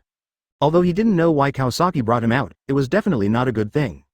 At this time, the clone expanded to its limit and exploded. Boom! Huge flames and shockwaves spread out. The nearby trees and the ground were turned over, and the scene was in a mess. All the trees on the periphery were knocked down. The whole forest shook violently, and the movement was felt within a few kilometers. On the edge of the Land of Fire, more than 100 people are quietly gathering on the Shikoku Road. This group of people are the members of the Uchiha family who evacuated from the Ōtsutsuki village. Although they don't need to fight recently, their mysterious disappearance is the key link of Kawasaki's rowing. They have been lurking at the border of the Land of Fire recently to ensure that they are not discovered by any forces, especially the spies of Konoha village. Because Shisui and Itachi are not there, the team is led by the 3 elders in their 60s, Takuya. Although he is old and has not fought for a long time, his skills from his youth are still there, and he can still keep up with the pace of the team. After receiving the news from Kawasaki, the 3 elders immediately led the team to meet up. They marched in a high-profile manner along the way, and specially let the sentries stationed near the borderline see the figure of Uchiha. The marching route is clearly visible. That is the main road connecting Rock Shinobi and the border, which was originally nameless. On its left is the Land of Grass, on its right is the Land of Water Trap, behind it is the Land of Fire, and in front of it is the Land of Earth. This little road is a no-man's land, and usually there are all kinds of people. Secret agents from various countries exchange information here. So the information is transmitted very quickly, and over time it is called the 4-country road. Advertisement: this important road is the only way for Rock Shinobi to attack Cloud Shinobi, and it is also the place where Kawasaki meets Onoki. At the moment when Deidara's clone exploded, the Uchiha tribe happened to be nearby. The strong explosion attracted the attention of all Uchiha. In the center of the explosion in the distance, a golden Susanoo appeared. The 3rd elder Takuya was overjoyed. It's the tribe leader. Speed up, meet up with the tribe leader quickly. The other Uchiha people looked at the tall and majestic Susanoo with longing eyes, which was the dream of all tribesmen. Deidara poked his head out of the soil to see the result of the explosion. Unexpectedly, in the dark night sky, a giant shining with golden light stood in the center of the explosion. Susanoo, which was 50 meters tall, had flesh and blood growing all over its body, and was covered with Tengu armor. Kawasaki's Tengu form was different from Itachi's half-body, but the whole body changed. The moonlight was like water, covering the giant with a hazy glow. Kawasaki stood inside Susanoo, and with a glance, he found Deidara poking his head out of the ground. Deidara, your clay explosion art ends here. Damn it. Deidara crawled out of the soil, chewing new clay in his mouth. How could he easily admit defeat? He spit out a lot of clay with both hands, and two slightly rough clay figures appeared on the ground. He staggered towards Kawasaki. Let me show you the clay puppets I learned from Brother Scorpion, huh? Kawasaki's eyes lit up when he saw the two little guys. This thing is very interesting. If Deidara has enough chakra, he can theoretically split into unlimited clones. Interesting, let's see how many clones Deidara can split. Kawasaki took back Susanoo, drew his sword directly, and rushed towards the two clay puppets. The physical skills of these two puppets are average, at least in Kawasaki's eyes. He did not use any ninjutsu, and directly swung his two swords. The two clay puppets were immediately divided into 4 pieces and fell to the ground. Deidara spewed out clay threads from his mouths on both hands, stringing together the puppet debris on the ground. Those debris then deformed into various small objects. Every piece of clay cut by Kawasaki became a new shape after Deidara connected the new thread. Kawasaki had to applaud Deidara's imagination, which was indeed creative. Kawasaki found that even if these clays were cut into insect-sized pieces, Tandara could still manipulate them freely. It seems that Deidara has some talent for manipulating puppets. These clays jumped flexibly on the ground, and once they stuck to him, it was difficult to get rid of them. Because Kawasaki saw that the number of clays was increasing, so he simply, accidentally, got entangled by them. When the first piece of clay jumped onto Kawasaki, countless pieces of clay followed closely. They gradually softened and merged into one, wrapping Kawasaki completely. Explosion is art. Ha! Boom! Another huge explosion sounded. Deidara couldn't hide his excitement. Is the leader of the Uchiha going to fall into my hands too? Another huge Susanoo appeared. Kawasaki was unharmed, and the explosion did not affect him at all. Damn, Susanoo's defense is so strong, huh? Seeing Kawasaki safe and sound, Deidara felt helpless and planned to retreat. He chewed the little mouth in his hand again and rubbed out a huge bird-shaped clay. Wait until I prepare a stronger clay, huh? Kawasaki was about to act, but seemed to have sensed something and suddenly stopped, even releasing Susanoo. Deidara jumped on the giant clay bird and prepared to take off. A large net suddenly fell from the sky, covering Deidara from head to toe. The net was so heavy that it directly pressed Deidara to the ground. Whoosh whoosh whoosh. Accompanied by the sound of shuttling through the forest, countless Uchiha tribesmen rushed out of the dense forest. In an instant, Deidara was surrounded. The third elder Takuya was walking in the front, and he greeted Kawasaki, Chief. Other Uchiha tribesmen also saluted Kawasaki. Kawasaki waved his hand, and everyone was silent. Kawasaki walked up to Deidara, who was caught in the net. Deidara, what do you think? I told you that your clay explosion is too limited. Deidara struggled hard and said stubbornly, when I develop a more powerful bomb, I will definitely be able to blow up your Susanoo, huh? Tisk tisk tisk. Kawasaki smacked his lips and shook his head. Even without Susanoo, you can't beat me. Impossible. Without Susanoo, you can't escape my explosion. Kawasaki rubbed his chin. Well, I will send an Uchiha who has not opened the Mangekyō Sharingan to compete with you.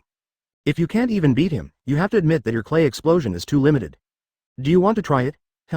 Deidara fell into deep thought after hearing this. Kawasaki teased with a smile. Not really, don't you believe in your art of explosion? Deidara was very annoyed when he heard this. How could it be? Explosion is art. Let's try it. Kawasaki waved his hand. Let him out. Although the other Uchiha tribe members didn't understand, they still firmly followed the orders of the tribe leader. Quickly stepped forward to untie the net that bound Deidara. Deidara, you should not have many clay bombs now. Do you want to prepare more? Deidara touched the bag on his waist, and sure enough, there was not much clay left. Deidara sneered and took out the storage scroll returned by Kawasaki. Unseal and take out a large amount of clay, but this clay is not immediately usable, and needs to be mixed before it can be detonated. While Deidara was mixing the clay, Kawasaki first confirmed the situation of the tribe members along the way. He found that Takuya followed his instructions very well, so that everyone on the borderline knew that the Uchiha tribe was heading this way. Advertisement: the place agreed with Onoki is very close. Deidara must be dealt with as soon as possible and taken there to maximize the benefits. Kawasaki estimated the time and thought about the current situation of the battlefield in the land of water. Kawasaki first summoned a crow and placed the information about how Itachi and Shisui should act on it. Then, he called Takuya. Third elder, you are good at the summoning technique of the ninja cat style, right? Yes, clan leader, what do you want? Kawasaki pondered for a while. After all, Yayue also came from the ninja cat style. Can you summon him by reverse summoning? Takuya agreed. No problem. Tachibana Tatamaru can do it. Elder Takuya bit his fingertips. Summoning technique. In a flash, an orange ninja cat appeared. It was fat, looked ferocious, had one eye blinded, and wore an eye patch. Takuya, you haven't bought me dried fish for a long time, meow. The voice was deep, and it was obvious that he was quite old. Takuya smiled perfunctorily and replied, "Sorry, Tachibana Tatamaru, I've been busy with missions recently, I will make up for it when I get back." "Why did you call me here?" Tachibana Tatamaru nodded, with a satisfied look on his face. "Please summon Yayue here, the clan leader needs his help." Tachibana Tatamaru agreed, stood on his 2 feet, bit the cat's paw and began to make seals. Although its fat paws were fleshy, they were extremely flexible and could perform various seals clearly and accurately. Among the summoning beasts, if the fingers are long enough, they can make seals and cast spells, if not, they need to rely on magic circles to cast. Reverse summoning technique. With a bang, accompanied by smoke, Yayue, who was far away in the land of water, was summoned here. Tachibana Tatamaru looked tired after completing the summoning. "Takuya, don't forget my dried fish." After saying that, he turned into a wisp of smoke and dissipated. Yayue, who suddenly appeared here, was stunned for a moment. The moment before, he was still talking with 2 Jinchuriki from Cloud Shinobi Village, and he didn't expect to be here so soon. "Yao Yu, tell me about the situation in Water Country." Kawasaki's voice sounded, and Yao Yu suddenly woke up, realizing that he was summoned in reverse. Upon hearing the question, Yao Yu described some details of the Water Country battlefield in detail. Just now, in the Water Country battlefield, in the Cloud Shinobi's base on Suzawa Island. After receiving the message from the 4th Raikage, the awakened Killer Bee brought the wooden golem, who had not yet fully recovered, to express his gratitude to Uchiha and his party. "Yo, boys, thanks to you for saving us, otherwise it would be bad, idiots, bastards." The waterfall like Tate Uchiha made the final blow. It left several holes on Killer Bee's body, making him lose his combat ability instantly and poisoned him. If Itachi hadn't appeared in time, Killer Bee might have been captured at this moment. In the battle against Mist Shinobi, he was a crucial force. Once caught, Cloud Shinobi would lose everything. Itachi and Shisui felt uncomfortable with Killer Bee's way of communication and were a little helpless. So, Yayue responded on his behalf. "We are allies, these are trivial matters. With Uchiha here, your safety is our responsibility." Yayue was full of pride, and he felt very honored that Cloud Shinobi trusted Uchiha so much. Yu Wooden Golem, who was standing by, was still pale, and her injuries were the most bizarre. There were no scars on her appearance, but her internal organs seemed to be severely damaged, and the medical ninjas of Cloud Shinobi were helpless. As a Jinchuriki, she already had a strong recovery ability, but her injuries still recovered slowly, which showed how strange the spell was. Recalling the initial landing on the island, Yu Wooden Golem firmly believed that he would not wait for Uchiha's rescue, but he was slapped in the face soon. Although he felt a little embarrassed, the other party was his savior after all, and gratitude was still necessary. "Well, Yayue, thank you and Shisui for saving me." Witnessing Yu Wooden Golem, who was usually arrogant, thank you in a humble manner, Yayue felt very satisfied. "Ahahaha, nothing, you are our ally." Bang! Yayue disappeared before he finished speaking. Everyone was stunned for a moment, then suddenly realized, reverse summoning technique. Cloud Shinobi and the others were still confused. Shisui had summoned the crow. Shisui took the intelligence scroll on the summoning beast and read it, then handed it to Itachi. Seeing the eyes of Cloud Shinobi, Shisui looked solemn. "The situation is not good. Mist Shinobi's tsunami strategy exposed the location and scale of your reinforcements. Konoha has agreed to Rock Shinobi's request to borrow the road. Rock Shinobi has now sent troops and plans to cross the Fire Country to attack your base. Although Killer Bee's injury has not healed, it does not affect his rap. Rock Shinobi, those bastards, chose this time, idiots, bastards." Shisui shook his head and denied. "Don't worry, our clan leader has set off in person and led the clan members to stop Rock Shinobi at the border. If the situation over there is tense, the 2 of us may be transferred there at any time. It is expected that Mist Shinobi will increase the offensive here, you must be vigilant." Killer Bee and Wooden Golem's face sank. Rock Shinobi has always been the biggest variable in the war, and the core of the deal between Kawasaki and Cloud Shinobi is that Kawasaki is responsible for containing Rock Shinobi. Everything went smoothly before, even though the Akatsuki Organization invited by Mist Shinobi was strong, they were defeated one by Uchiha. However, Mist Shinobi's tsunami strategy slowed down the speed of Cloud Shinobi's reinforcement of the front line, but at this time, the 2 Jinchuri were only injured. Rock Shinobi chose this node to attack Cloud Shinobi, and Kawasaki would definitely dispatch 2 Mangekyō holders to go there. "We must guard against Cloud Shinobi and also guard against Konoha and Rock Shinobi joining forces." This series of events resulted in the 2 injured Jinchuriki of Cloud Shinobi having to face the counterattack of Mist Shinobi alone. Chapter 148. Suppressing Illusions, Pain's Rinnegan, Black Zetsu and Obito. Just as everyone was thinking about how to get through this difficult time, a messenger eagle flew in. It was Killer Bee's special messenger. Killer Bee opened the message and wanted to jump up excitedly, but he could only lie down because of his wound. "Hey, Big Brother came to help in advance. He will arrive earlier than the fleet." Itachi exchanged glances with Shisui calmly. Shisui sighed, "Then you were safe." The Cloud Shinobi people were happy, and the strongest combat power Raikage I was their spiritual support. Originally worried about the upcoming mist shinobi attack, but when they heard the news that Reikage arrived in advance, everyone was refreshed. At this time, Itachi stood up and said, although the reinforcements are about to arrive, we should switch from defense to offense. Since we know that Shisui and I may be transferred at any time, we should take the initiative to attack. At least help you reduce some of the burden, so that you can be safer. Itachi's words touched the two Jinchuriki of Cloud Shinobi Village. Killer Bee was so serious that he even forgot to rap, but if you do this, you will be in danger. Shisui stood up. We will act alone and only cause some minor harassment to Kirigakure, it won't be too dangerous. Since it is a cooperation, it is natural to help each other. You should focus on healing your wounds.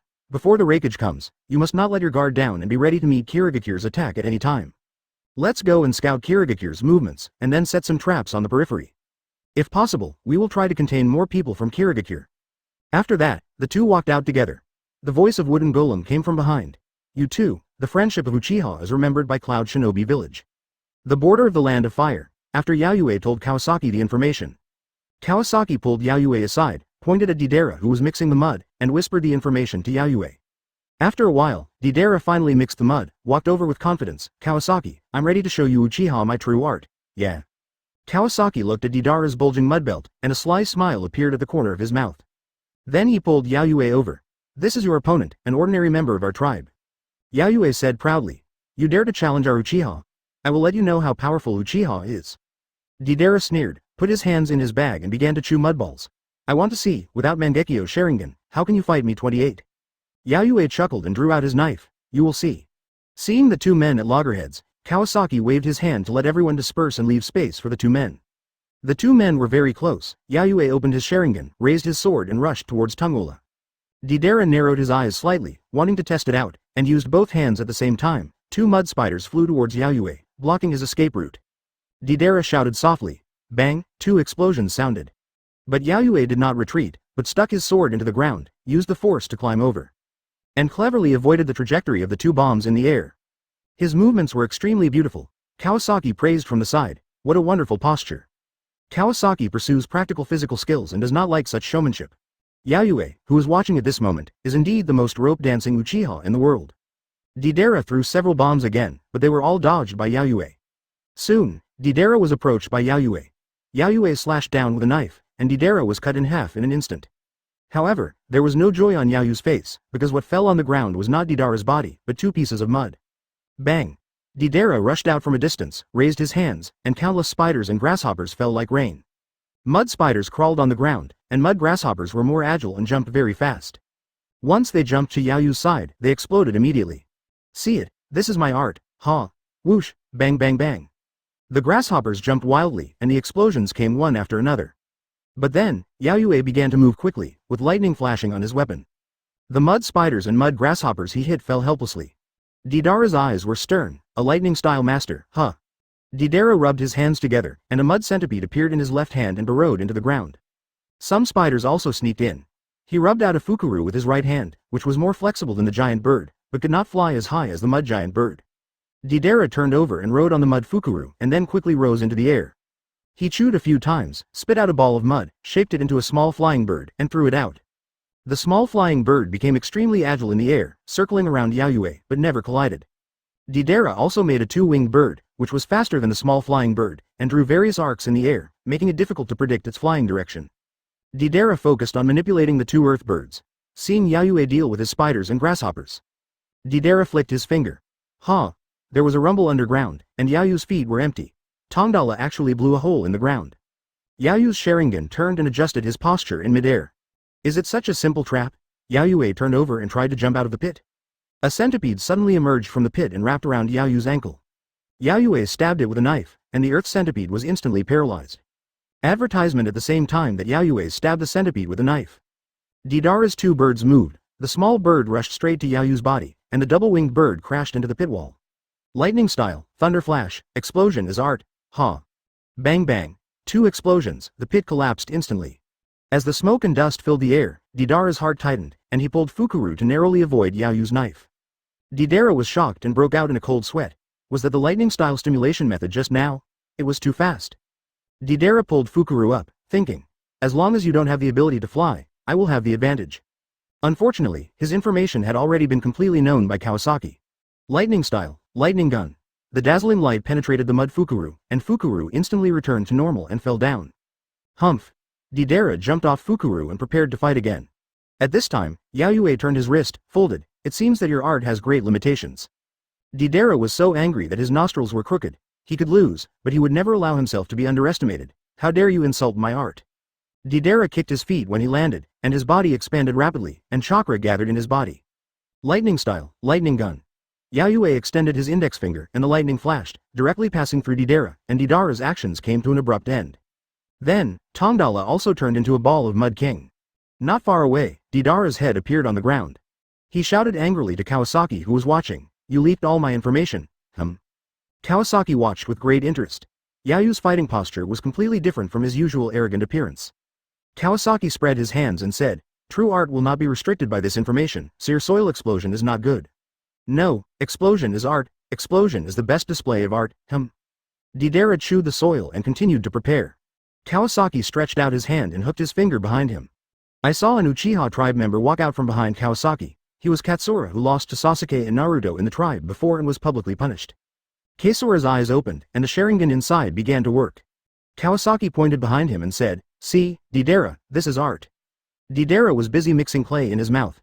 Hearing this, he turned his head and looked at Katsura. Instantly, his eyes met those blood-red Sharingan. Boom! Deidara rolled his eyes and fell straight to the ground. The unchewed clay in his mouth scattered all over the ground. In the Yamanaka cemetery, the wood-style cells fused into Danzo's body have reached a stage where it is difficult to break through. The erosion speed of the wood style on the body has become very slow. Danzo now has a Sharingan embedded in his right and left shoulder blades. For the purpose of experimentation, Obito also specially provided Danzo with a Sharingan from the inventory. Later, Obito found that it was actually not necessary. The right half of Obito's body is white Zetsu, and using his pupil power can help Danzo suppress the wood-style riot. So Obito took out the Sharingan again. The used Sharingan will be damaged and cannot be put back into the nutrient solution immediately. It must be nourished in the body for a while. Obito temporarily placed the eye on the palm of his right hand. After observation, Obito figured out the pattern of the wood-style riot on Danzo's body. And no longer had to stay by Danzo's side all the time. A figure emerged from the ground, and it was Ju who returned from the land of water. "Obito, there is a bad news and a worse news, which one do you want to hear first?" White Zetsu said gloatingly. Obito frowned. "What's going on?" Black Zetsu lowered his voice and said, "There may be a problem with Feipu in the organization, maybe Kirigakure's traitor. Biwa Juzo and the other three have returned to Mist Shinobi. And Uchiha is not really cooperating with Cloud Shinobi, they made a deal with Feipu. Kakuzu can't be contacted, it may be because of the intervention of Uchiha's people." Obito thought for a while. Kakuzu is the financial bigwig of the Akatsuki Organization, how could he disappear? "What about the other news?" White Zetsu asked impatiently. "Kuga Yagura is dead, and Three Tails was also killed." But the expected anger did not appear. Obito just frowned and asked coldly, "Who did Uchiha send?" Seeing that Obito did not lose his composure, White Zetsu seemed a little disappointed. Black Zetsu answered for him, "It's Shisui and Itachi." Obito recalled the pain of being burned by Amaterasu last time, and hatred flashed in his eyes. Perhaps, it's time to add 2 pairs of Sharingan to the collection room. Knowing that there were only Itachi and Shisui on the battlefield of Water Country, Obito did have an idea. He ordered, "Watch here, Danzo is still useful, don't let him die." Zetsu was surprised to find that Danzo had not been killed by the wood-style explosion. Except for the change in skin color, everything else was the same as usual, but there was a Sharingan on each shoulder blade, which looked a little weird. Realizing that Obito wanted to deal with Itachi and Shisui, Black Zetsu said faintly, "I have placed spies outside the Cloud Shinobi and Mist Shinobi bases, you go there carefully, Itachi and Shisui are not easy to deal with." Advertisement ODJ. Obito chuckled. A wave of Uzumaki rose, and he disappeared in it. "Itachi and Shisui are no match for Obito now, right?" White Zetsu asked. Black Zetsu certainly hoped that Obito could deal with the 2 Uchiha. Otherwise, the future course of action would have to be adjusted to target Uchiha. At this time, a White Zetsu emerged from the ground. Most of the Hyuga clan in Konoha have been infected with the spore technique. The assimilation of Hyuga Kado is about to be completed. Black Zetsu said with satisfaction. "Konoha is full of masters, so you must be cautious and don't use the spore technique lightly. Try to collect as much information as possible." At this time, Zetsu's ring suddenly vibrated. Zetsu frowned, and thought waves came. He put his hands on his head, and his thoughts traveled through time and space, and the image appeared in the cave. The figures of Scorpion, Deidara, and Biwa Juzo appeared in the cave at the same time. Pain opened his eyes. "How is the battle situation on your side? Why didn't Feipu and Kakuzu come?" Biwa Juzo said naturally, "When attacking Killer B, Feipu and Killer B were both injured and are recovering." Pain nodded, as if to agree with Feipu. Eight Tails Jinchuriki is indeed difficult to deal with. Zetsu laughed in his heart. Since the last time Pain mocked him, he vaguely despised Dai Wang and himself. Now he doesn't even know that there is a traitor in his own organization. Juju doesn't intend to tell Pain, and intends to make Pain suffer a big loss. Pain then looked at Zetsu. Zetsu's intelligence gathering ability is very strong.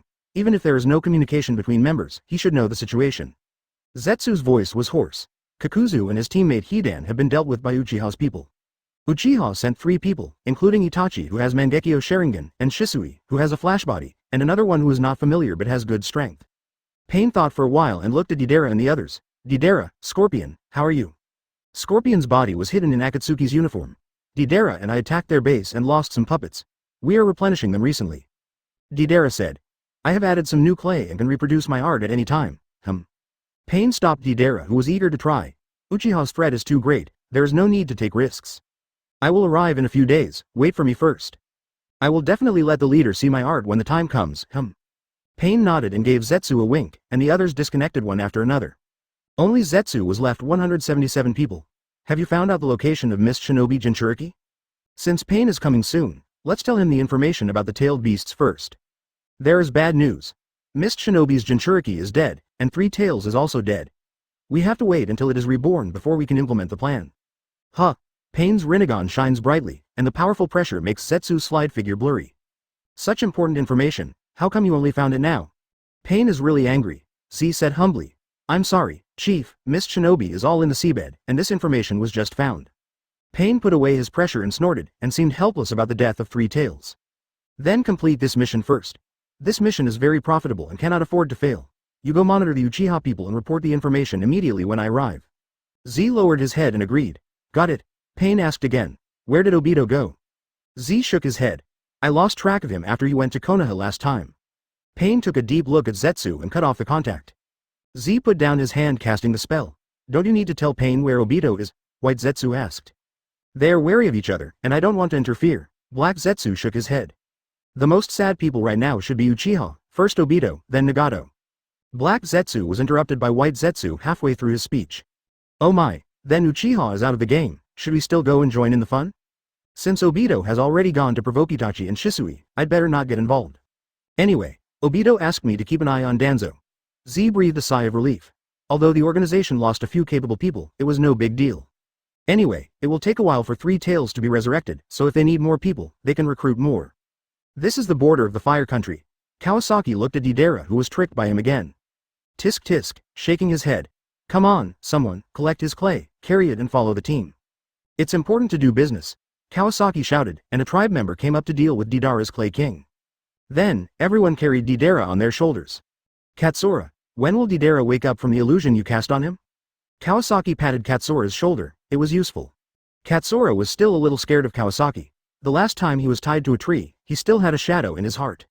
Chief, Deidara's resistance to illusions is weak, he will definitely not wake up within a day. Kawasaki shook his head. This is how you have to deal with an expert in illusions like Uchiha.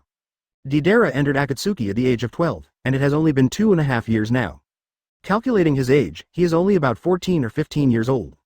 In fact, he has not met many powerful illusion masters. With Deidara's temperament and experience, it is easy to fool him. To put it bluntly, he is still young, immature, and easy to bully. In a few years, it will not be so simple. Everyone, set off. With Kawasaki's order, the mighty Uchiha team set off. Chapter 149 The Uchiha Clan. The Power of Clan Leader Kawasaki.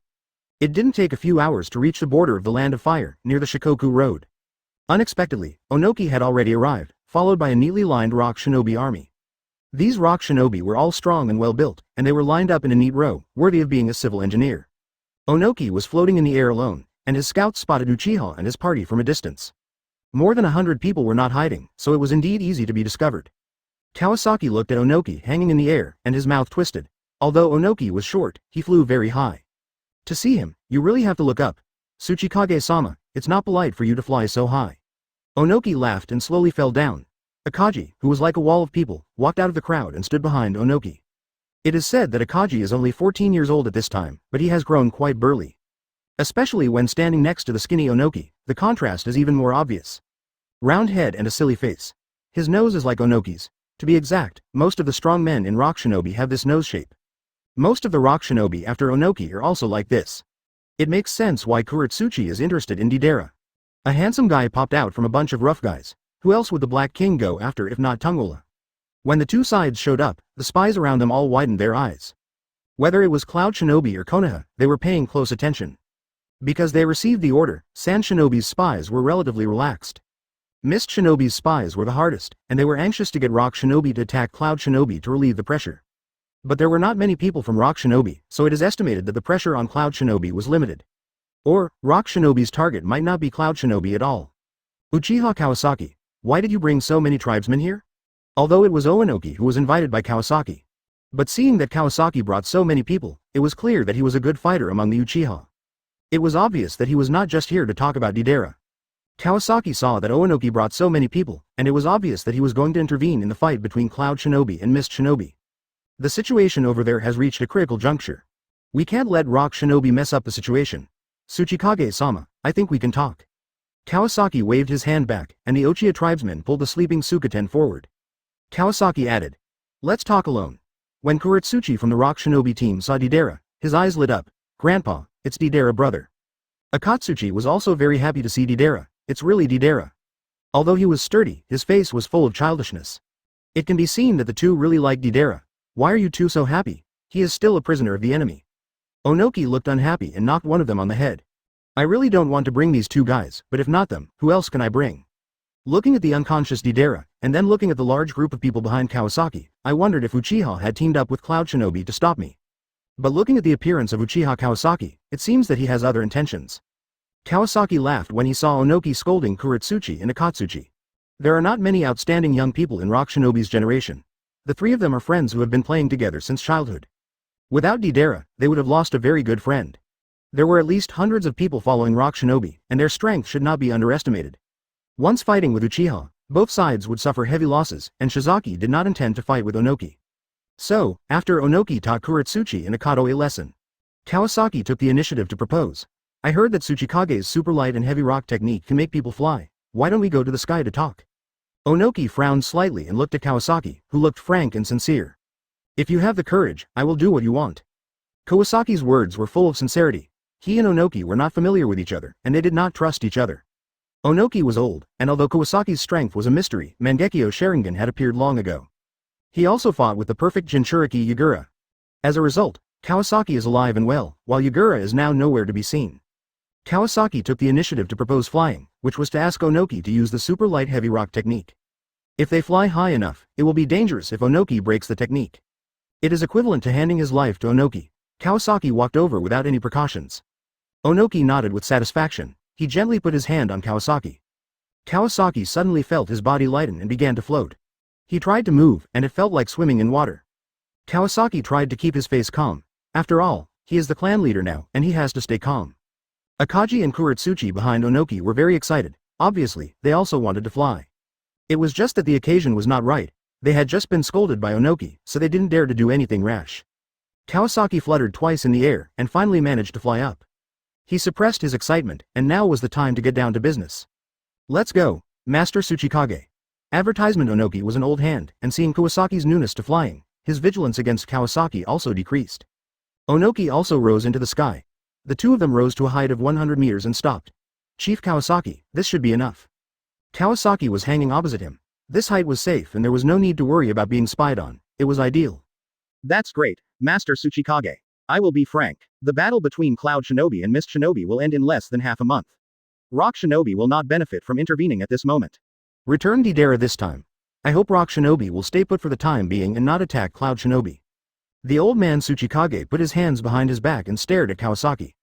He led only a few hundred people on this trip, intending to test Cloud Shinobi and find an opportunity. It is true that most of Cloud Shinobi's troops went out, but they did not disappear without a trace. If Rock Shinobi invested a lot of manpower and got stuck in it, and Cloud Shinobi suddenly came to its aid, Rock Shinobi might be attacked from both sides. But Kawasaki's words seemed to have other hidden meanings.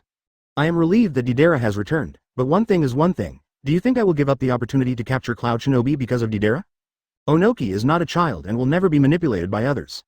In the current situation, it is obvious that Uchiha needs him. So Onoki turned from defense to offense. Kawasaki was stunned. Although Onoki liked Deidara, it can be seen from his expression that Onoki will abandon it once the interests of the ninja village are affected. Deidara. In addition, Onoki had already noticed Kawasaki's intentions, so he took the initiative. Onoki and his party entered the Land of Fire with the permission of the third Hokage, but Kawasaki knew that if he did not reveal some truth, Deidara in his hand might not bring any benefits. Tsuchikage, to be honest, I have planted people inside Cloud Shinobi. Cloud Shinobi's invasion of Mist Shinobi this time is actually a trap set by Mist Shinobi. It is still unknown whether many of the troops they sent out can survive. If Rock Shinobi takes action at this time, once the Cloud Shinobi reinforcements that are still returning at sea turn back, no one will care about the trap we set. Hearing Kawasaki's words, Onoki was quite surprised. Originally, he thought that Uchiha was an assistant of Cloud Shinobi, aiming to stop Rock Shinobi from invading Cloud Shinobi's territory.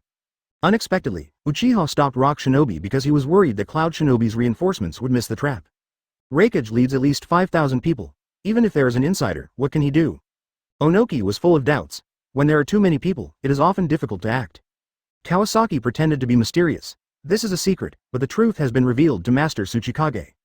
Rock Shinobi and Cloud Shinobi are enemies. You also want Cloud Shinobi to suffer more casualties, right? After all, there is only half a month left. Rock Shinobi's small number of troops will not be able to gain an advantage, but will be easily ambushed. It's better to wait and see. You can also bring Deidara, a talented disciple of Revolving Heaven. Why not? Kawasaki spoke sincerely, and Onoki carefully weighed the pros and cons.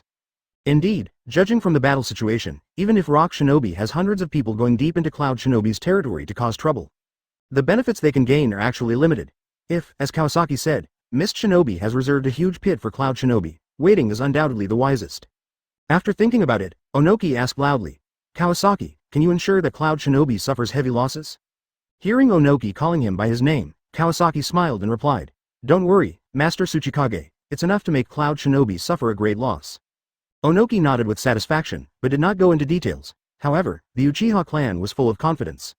And it was not impossible to wait for a while. In that case, I agree to this matter. Kawasaki breathed a sigh of relief.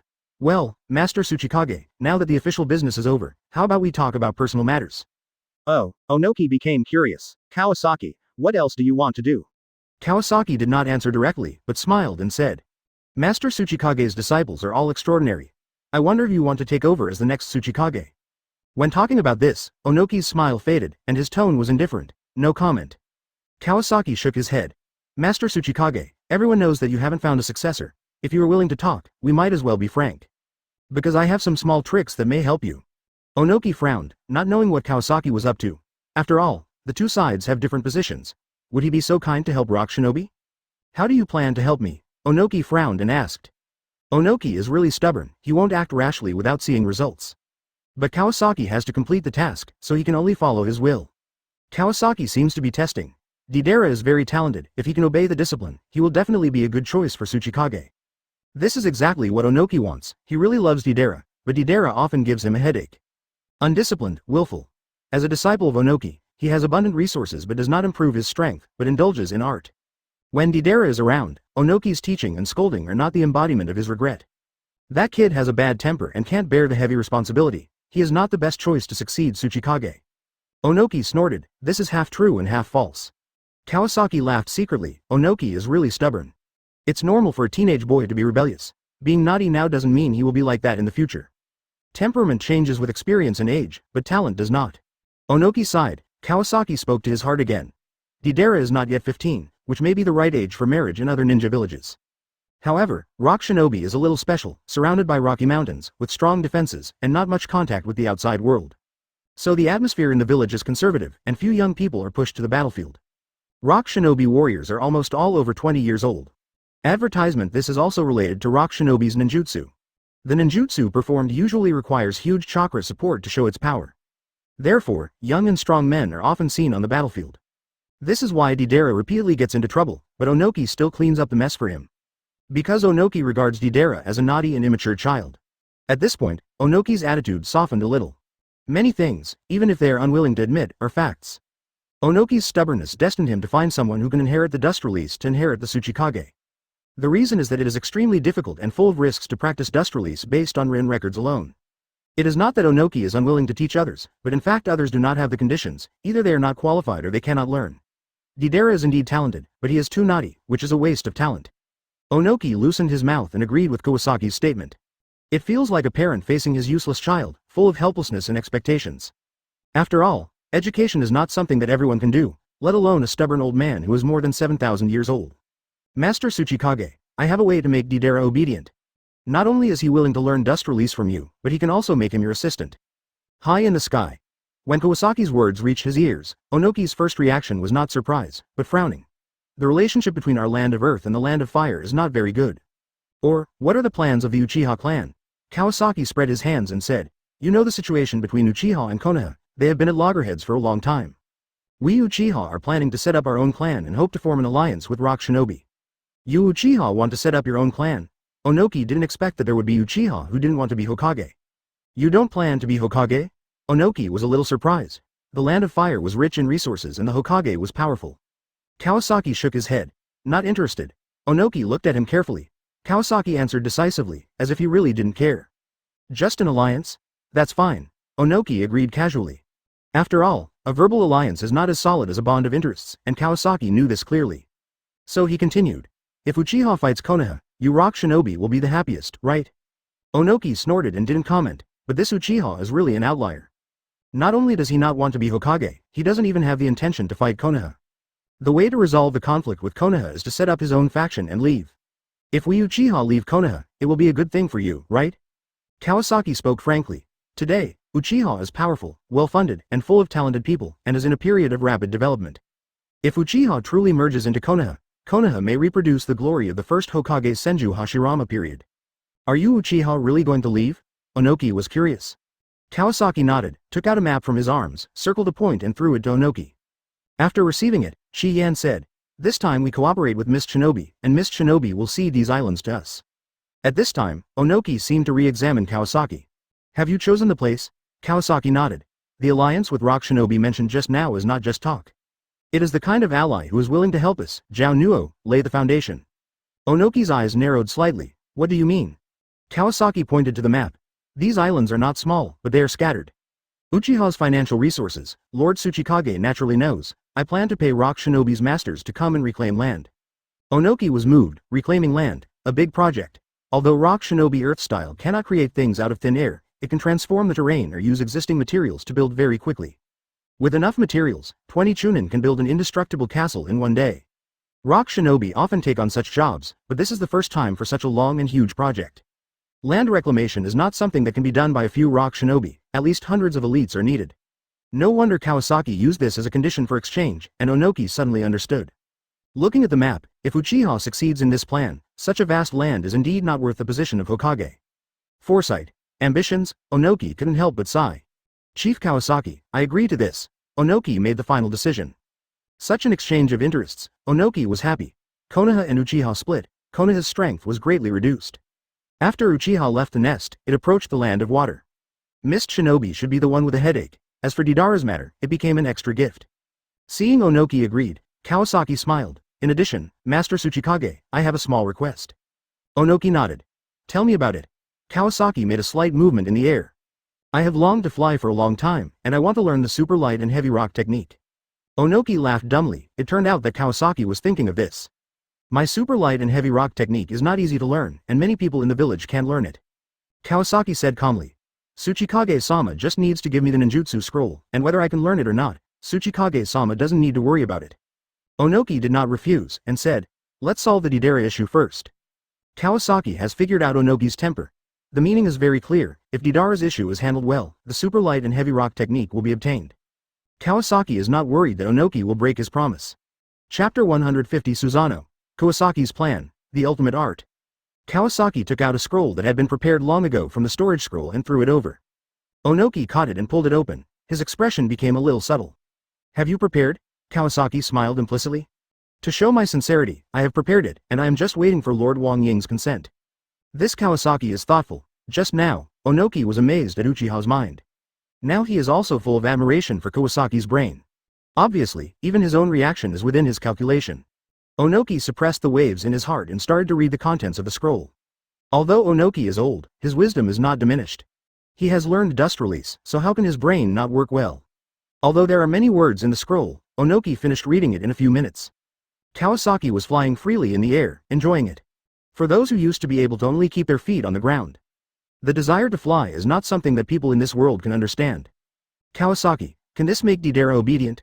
Onoki was doubtful, not because Kawasaki wrote it in a complicated way. On the contrary, it was too simple. Just by adjusting the wording and communication method, Tongdala would be obedient. In the eyes of the stubborn Onoki, it was almost unbelievable. Kawasaki spread his hands indifferently. Tsuchikage-sama, even if this fails, what loss will you have? Onoki thought about it, and it seemed that there was really no loss. As soon as Onoki had an idea, Kawasaki said, anyway, there is no loss, so it doesn't hurt to try. It's just that if someone from my side helps, the effect will be better. After all, I just beat him up not long ago. And he fell several times, and now he hates me to the core. Onoki looked up at the Dark Knight. Then follow your plan, but you have to be careful not to let me accidentally hurt you. Kawasaki laughed. I'm in Susanoo, which is 50 meters high, and you can still aim at me, who is less than 2 meters tall. This is probably not as simple as a miss. On Suzawa Island, mist shinobi, who had launched the tsunami tactics, returned to the defense in large numbers and gathered at this frontier stronghold. Cloud Shinobi was not sure whether Mist Shinobi could launch the tsunami again, and when the fleet was dispersed, more small boats were sent out to explore. Therefore, although the tsunami did not achieve the expected effect, it greatly slowed down the pace of the 6 hidden villages. At the same time, people from Konoha, Sand Shinobi, Rock Shinobi and other ninja villages, as long as they were close to Mist Shinobi, all showed their magical powers and reached the land of water faster, with the goal of grabbing first-hand intelligence and sending it back to their respective villages. Outside the Cloud Shinobi stronghold, many Cloud Shinobi and Mist Shinobi spies were fighting fiercely with each other. Mist Shinobi wanted to find out the Cloud Shinobi's deployment, and Gu Tianyan set up a military trap outside. 610 after Itachi and Shisui left the stronghold, they found Samui, who was the scout captain. Rock Shinobi is planning to cross the land of fire and attack you Cloud Shinobi. Our clan leader has led people to intercept them. We may be recalled at any time. These ninja treasures are for you to set traps. Try to delay Mist Shinobi and buy time for you 2 Jinchuriki. As he said this, Shisui took out several stacks of ninja treasures from the storage scroll and handed them to Samui. So many ninja treasures. Samui's eyes widened. Ninja treasures are cheap and expensive. Each one Shisui took is no less than 4,000 taels. These stacks have at least 500 pieces. Are you Uchiha so rich? Shisui waved his hand. This is what our clan leader specially prepared for this mission. You can use it to set traps around the base first. Itachi and I will go to explore the intelligence of Mist Shinobi now. If we are discovered, we will lead away some enemies and help you relieve the pressure. After that, the two of them greeted and disappeared into the vast night. Omoi poked his head out from the side and saw so many ninja talismans. He started to mutter again. So many ninja talismans, what if they explode together? Samui got angry when he saw Omoi. Karui was injured before and was still recovering in the base. No one beat Omoi, so he let himself go. He kept nagging all day long, but she was the captain, so she couldn't get rid of him. Samui blew a whistle, and many Cloud Shinobi scouts appeared nearby. She distributed ninja talismans and asked everyone to be vigilant when setting traps, because Mist Shinobi could attack at any time. Samui looked at the figures of Shisui and Itachi going away, and couldn't help feeling that Uchiha, as an ally, was indeed doing his duty. Even before leaving, he had to leave supplies and drive away some enemies. Itachi and Shisui, who left Cloud Shinobi, took out the rings confiscated from Kakuzu and began to contact Nagato. After a wave of thought waves strengthened, Itachi tried to use the phantom technique. Then, the thought waves drifted away. Itachi opened his eyes and was already in a cave. Opposite him was Pain controlled by Nagato. Itachi saw Rinnegan and greeted Pain. Hello, senior, I am Itachi. Kawasaki had told Pain earlier, so Pain just nodded without any extra courtesy. Kawasaki has already told me, what information do you have now? Itachi didn't say anything more and informed Nagato of the news. Rock Shinobi was planning to cross the Shikoku border and go to Cloud Shinobi via the Land of Fire, but was stopped by Kawasaki. Next, Mist Shinobi is likely to attack the Cloud Shinobi front, but Reikage has evacuated in advance and came alone to reinforce. During this period, the probability of Mist Shinobi conquering Cloud Shinobi is not high. So Shisui gave all the ninja treasures on his body to Cloud Shinobi to set traps, which can slow down the attack speed of Mist Shinobi, at least until Reikage arrives.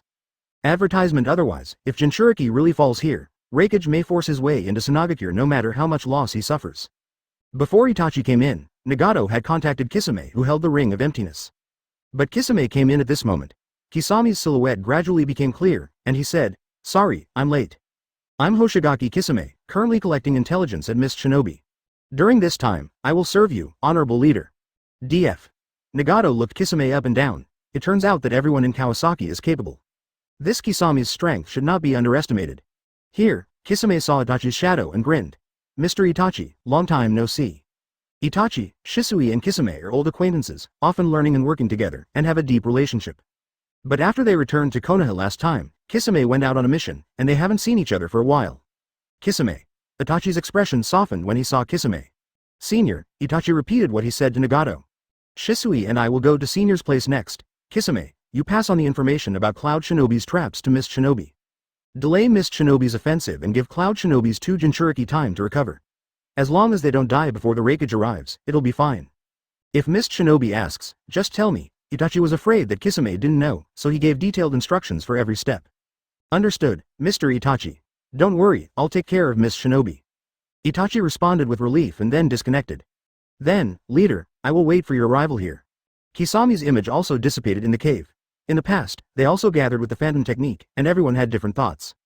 But Itachi and Kisame brought trust and stability to Nagato. Pain sighed and disappeared in the cave. Mist Shinobi Surenjima camp. After the tsunami tactics, not only Ching came here, but also the 5th Mizukage Terumi Mei was here. As Kawasaki expected, Terumi Mei planned to storm the Cloud Shinobi stronghold before the Cloud Shinobi army arrived. It would be best if he could capture the Jinchuriki of the 2 tails and 8 tails in one fell swoop. The battle deployment has begun tonight. Kisame is now playing the role of the liaison of the Akatsuki Organization. After performing the Phantom Technique, he quickly found Ching. Uchiha Itachi sent a message that Konoha intended to let Rock Shinobi enter the country and attack the Cloud Shinobi's lair. Ching was overjoyed. Isn't this a good thing? Kisame shook his head. There is also intelligence that Konoha may join forces with Rock Shinobi to eliminate the Uchiha clan. Ching's face tightened. Isn't it possible? The Uchiha clan doesn't dare to take risks, so Uchiha will let Itachi and Shisui return to prevent Rock Shinobi from crossing the border. Ching's face looked a little strange. Kisame thought about Itachi's instructions and quickly said, Konoha will not let too many Iwagakure people go over, it will not have much impact on the whole battle. Ching's face looked a little better. As soon as our Akatsuki leader arrives, there will be no suspense in this battle. When will your boss arrive? Kisame answered without thinking, within a week. Itachi and Shisui used this excuse to withdraw directly from Cloud Shinobi's base and sent me a Cloud Shinobi defense map. Ching took the defense map handed over by Kisame. So many traps? Yes, they are all powerful treasure spell traps. We must be very careful when we attack the city. Ching looked at the defense map and was very satisfied with Uchiha's arrangement. As Uchiha said, Konoha only let a few Iwagakure people go, which really did not affect the overall situation. And this defense map is a real treasure, with it in hand. Kirigakure's attack can suffer less unnecessary losses. Thank them on behalf of us, Sita, Kirigakure. When Ching said this, he still felt a little awkward. After all, Hoshigaki Kisame used to be Kirigakure's but not now. He knew about Kisami's affairs. He could only sigh, this was all Obito's fault. Although he wanted to poach him, it was obviously not possible now. Ching and Kisame chatted briefly and left with the defense map. Kirigakure's offensive preparations were ready, and this map must be handed over to Mizukage immediately. Kisame grinned slightly, remembering Itachi's instructions. Not to tell Mist Shinobi about the Raikage's early reinforcements. In this battle, as long as Jinchuriki of Cloud Shinobi village is alive, it will be fine. For Mist Shinobi, as long as Terumi Mei is fine, it will be fine. On the Shikoku Road at the border of the Land of Fire, Onoki and Kawasaki have been floating in the sky for a long time. The people below can see 2 small dots when they look up. Because the 2 did not take action, the people below were also quite restrained and did not conflict. But everyone looked up for a long time, their necks were sore, and the 2 did not come down. Advertisement: the spies of other forces were the same, wondering why the 2 could talk for so long. Finally, the 2 came down from the sky. Onoki called the people who managed Iwagakure, and Kawasaki invited the 3rd elder Takuya. The spies from all sides were very curious about what they were talking about. But soon they understood. Iwagakure was responsible for clearing the left side, and the Uchiha family was responsible for the right side. Clearing away all the spies of all forces in this place. The area around Shikoku Road was cleared. All spies could only retreat until they could not see them at all. Iwagakure and Uchiha did this, obviously not wanting people to know what was going on inside. Deidara had a long dream, dreaming that his explosion was blocked by Susanoo and he could not show the most beautiful art. Dreaming that his clay was easily restrained by a lightning-style master. And he could easily deal with his explosion without Susanoo. A huge roar came from my ears. Deidara slowly opened his eyes.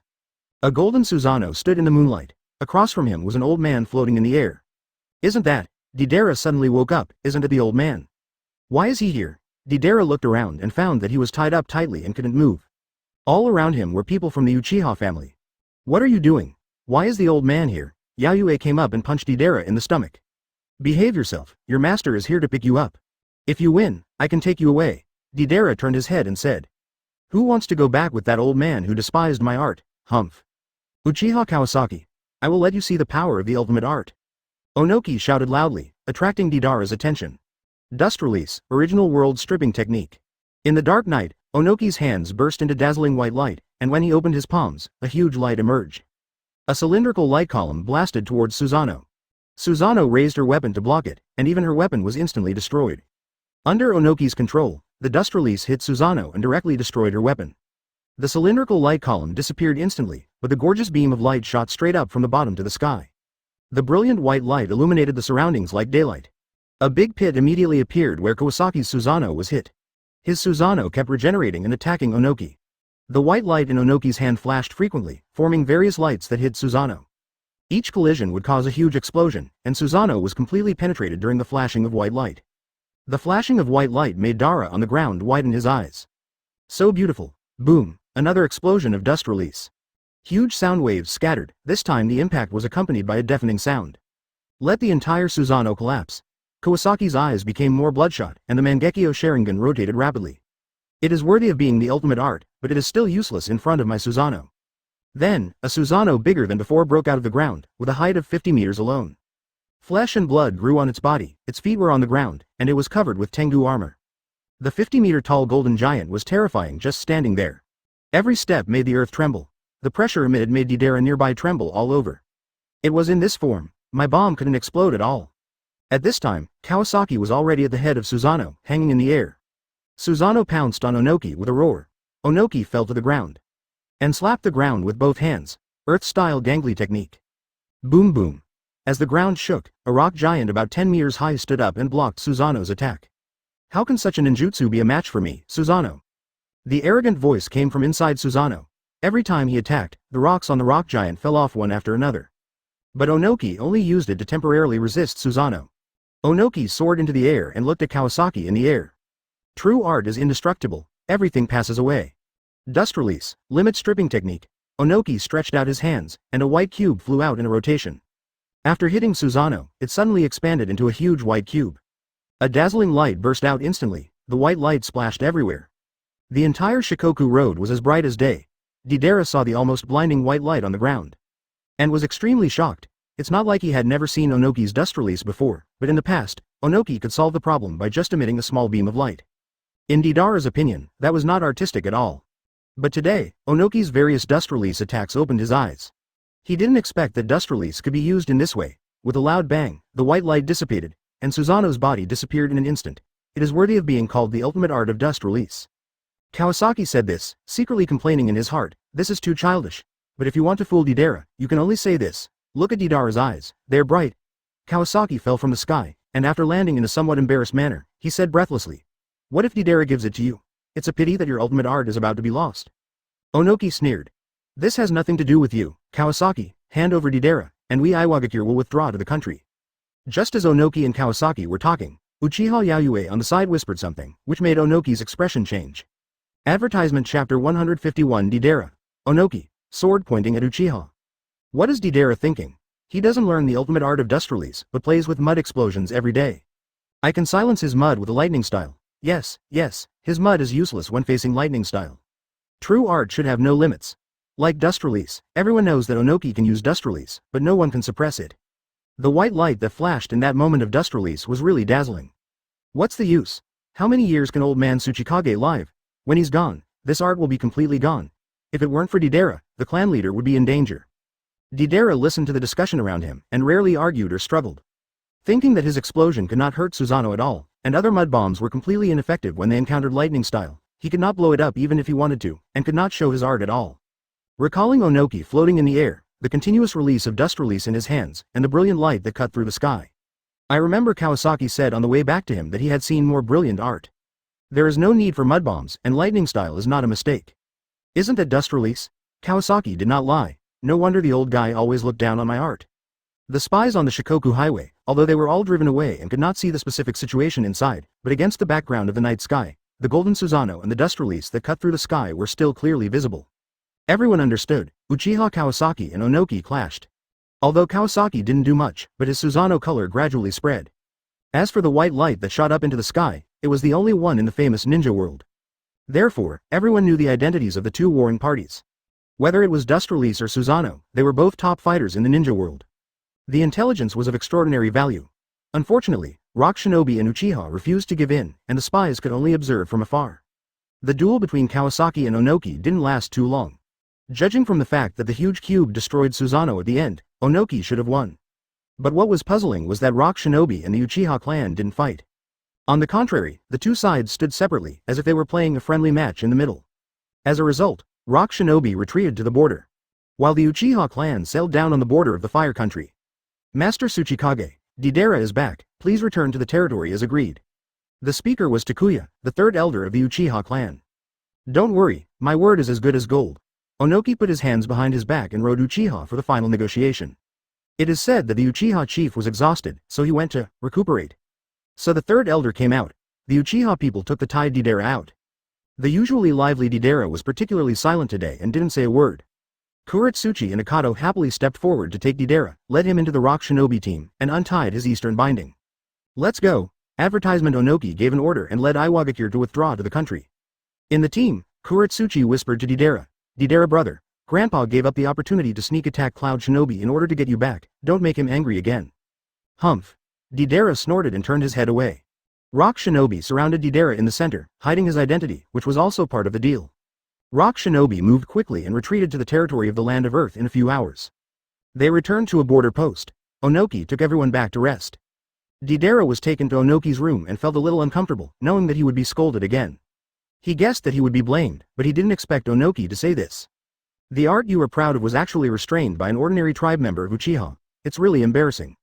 Stinky old man, you belittle my art again, humph. Deidara was in a bad mood. He was frustrated by Uchiha continuously and was looked down upon by Onoki again when he came back. It's ridiculous. Your art can't even be broken by Susanoo, and you still have the nerve to call it art. Although Onoki's wording changed, his tone remained the same. Deidara didn't notice anything unusual, but just snorted stubbornly. As long as there is enough mud, I will definitely be able to break Susanoo, humph. You were afraid of lightning style, but you are also worried that there is not enough mud. Is this your art? Onoki shouted angrily. He spread his hands, and the white light in his palms became brighter and instantly spread into a cube. The strong light contained a frightening destructive power. With the light wave of Onoki, the objects touched by the light instantly turned into molecules and dissipated. All the tables, chairs and weapon racks in the house were cleared away.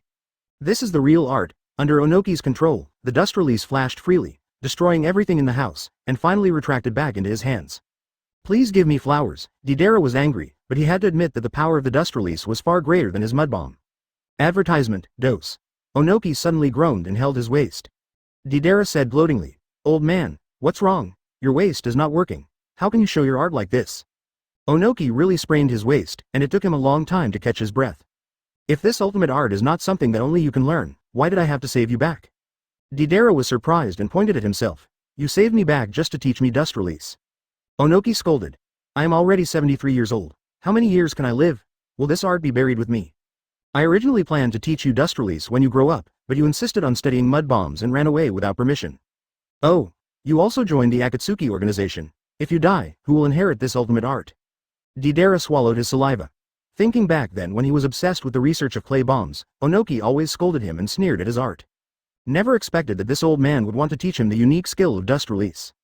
Onoki watched the changes in Deidara's expression, and the key points that Kawasaki had emphasized echoed in his mind.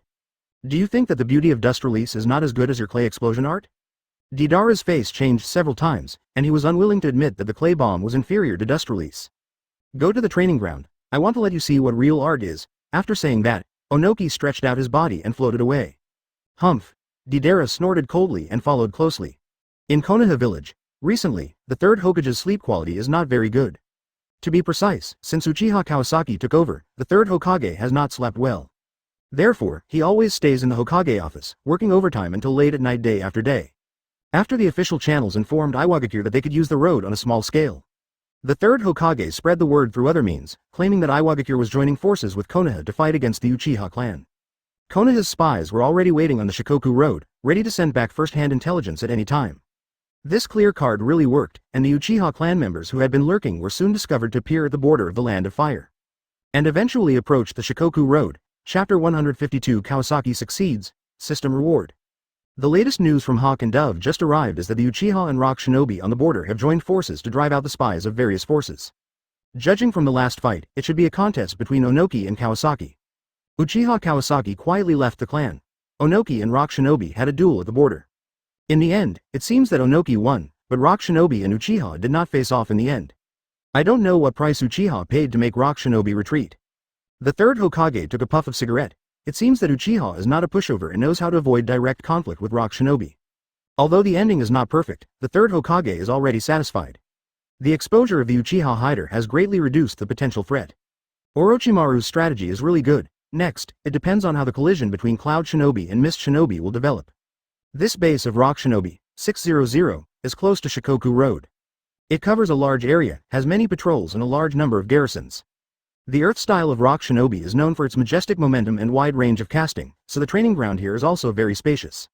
Today, all Rock Shinobi members were cleared out of the field. Only Onoki and Deidara were left on the field. Onoki handed the clay to Deidara, which was the part returned by Uchiha. Deidara grabbed her beloved clay treasure. Come on, Deidara, show me the art you are most proud of. Onoki floated in the air and hooked his finger at Dara. Humph. Old man, let me show you my art. Deidara stuffed the clay treasure into the special mouth in his hand and began to chew. Then he spit out the clay, kneaded out a huge bird, and jumped up. Soaring into the sky. After reaching a sufficient height, the hand used the mouth to spray out the sticky king again. Deidara was in a hurry to shape the clay into his proud work, C3 number 18. He looked down at the base below from the air and threw C3 number 18 down. It expanded into a huge puppet in the air. Then it fell down. Deidara's eyes tightened. Art is explosion, ha. The chakra on C3 number 18 suddenly gathered and shone. Onoki, who was also flying in the air, condensed a white cube in his palm. It immediately flew out in a rotation and expanded to an enormous size in an instant. Advertisement against the backdrop of the night, the cube emitting white light was particularly conspicuous. But this cube exuded a terrifying breath of destruction. Onoki waved his hands, and the center of the cube cracked, letting C3 number 18 fall into it. Art is to swallow everything, Onoki roared. Boom, explosion sounded. The white cube suddenly closed. A dull sound. The white cube instantly dispersed, and there was nothing inside. Deidara saw his clay bomb being completely swallowed by the dust release before it exploded. He was stunned. Even the explosion was annihilated? What an amazing art, what a wonderful dust release. Deidara's eyes were obsessed, and his heart seemed to skip a beat. Just then, a white beam of light swept across from below. Deidara lost his strength, and a big hole was pierced through the white giant bird he was riding. Deidara suddenly woke up, but the height was enough. He did not panic, and chewed a ball of clay from his mouth again, turning it into a smaller version of a clay bird. Another white beam of light flashed by. The clay bird was once again decomposed to the molecular level by the dust release. Deidara continued to fall, and hurriedly kneaded a clay fukuru. Another dust release, fukuru was also turned into nothing. The beam of light passed over Deidara's shoulders, his clothes were torn, and his flesh was bloody. Deidara was shocked and angry, he was close to the ground, and there was no time to make a new clay mount. The Onoki passed by and brushed past Deidara. In an instant, Deidara's weight dropped dramatically, and he went from free fall to slow descent. Finally, Deidara and Onojutsu landed together. Admit it, the art of dust release is higher than your level. Deidara looked grim. Shut up, I only lost to dust release, not to you, humph. Onoki stood with his hands behind his back. If you can't use dust release, your art will never surpass mine. It's so annoying, I will definitely find a way to defeat your dust release, humph. Onoki sighed. Then it's up to you, but be quick, otherwise if I die in 2 years, your dream of dust release will also be shattered. Advertisement after speaking, he flew out. It's a pity that this ultimate art will eventually be buried with me. Deidara's heart trembled, and the brilliant scene of dust release flashed in his mind, and the shocking touch. Wait, old man. Seeing Onoki stopped. Deidara paused for a moment and hummed. I want to learn dust release, hum. Onoki was secretly happy. This play has been going on for so long, and this kid finally took the bait. Fortunately, the scene was cleared in advance, otherwise his reputation might not be preserved. Onoki's face was still serious. Oh, are you willing to learn my dust release? Deidara turned his face away. Don't get me wrong, I just don't want such an ultimate art to die, hum. Onoki sneered. You run around all day, how can you have time to learn this art? Stop nagging, old man. I will definitely master dust release. Onoki thought to himself that if dust release was easy to learn, it wouldn't take him so many years. Just use dust release to tie up Deidara and use these years to train him. Kawasaki is right. Art is the best way to communicate with Deidara, and he has to prove himself. Look at Deidara's current situation, he will never give up until he learns dust release. It doesn't matter whether he can attack Cloud Shinobi now. The biggest achievement is to make Deidara follow him back obediently. Then you have to hurry up, otherwise you will never learn it after I'm gone. In the war zone of the Land of Water. In a dark cave on Surin Island, Deidara opened his eyes and looked at the scorpion of the sand on the other side. It seems that this is the only way. The scorpion of the red sand nodded gently. It's a pity to lose these 2 rings. Deidara said nonchalantly. 0.2 It doesn't matter, these rings won't be used in the future anyway. Scorpion agreed. Okay. Bang bang. 2 light sounds, 2 clouds of smoke dissipated, and Kawasaki's 2 shadow clones disappeared from here. Only 1 blue ring and 1 jade ring were left in place. At this moment, Kawasaki, who was near the Shikoku Highway far away from here, was reviewing all the plans and suddenly felt dizzy. Soon after, he recovered. The 2 shadow clones in the cave didn't do anything big. Although the time was delayed for a few days, the burden was not heavy. Ding! Congratulations host for greatly changing the trajectory of Onoki's life. Congratulations host for obtaining Dust Release, Boundary Stripping Technique ×1. Ding! Congratulations host has greatly changed Deidara's life trajectory, close black lens bracket. Congratulations to host for winning Earth-Style CO, Self-Destruction ×1. Kawasaki was delighted. It seemed that Deidara had been successfully persuaded to go home. Chapter 153 Shocked. How did Kawasaki know? I can settle the balance with Onoki later. Why hasn't the successor mission been completed yet? Does Deidara have to take the position? Kawasaki's face darkened. What a loss. How long will it take? Forget it. I'll think of a solution later, after this battle is over. As for Itachi and Shisui, they can come back through reverse summoning after they're at peace. Itachi and Shisui left the Cloud Shinobi base, and after passing the information to Kisame, they prepared to find a place to wait for reverse summoning.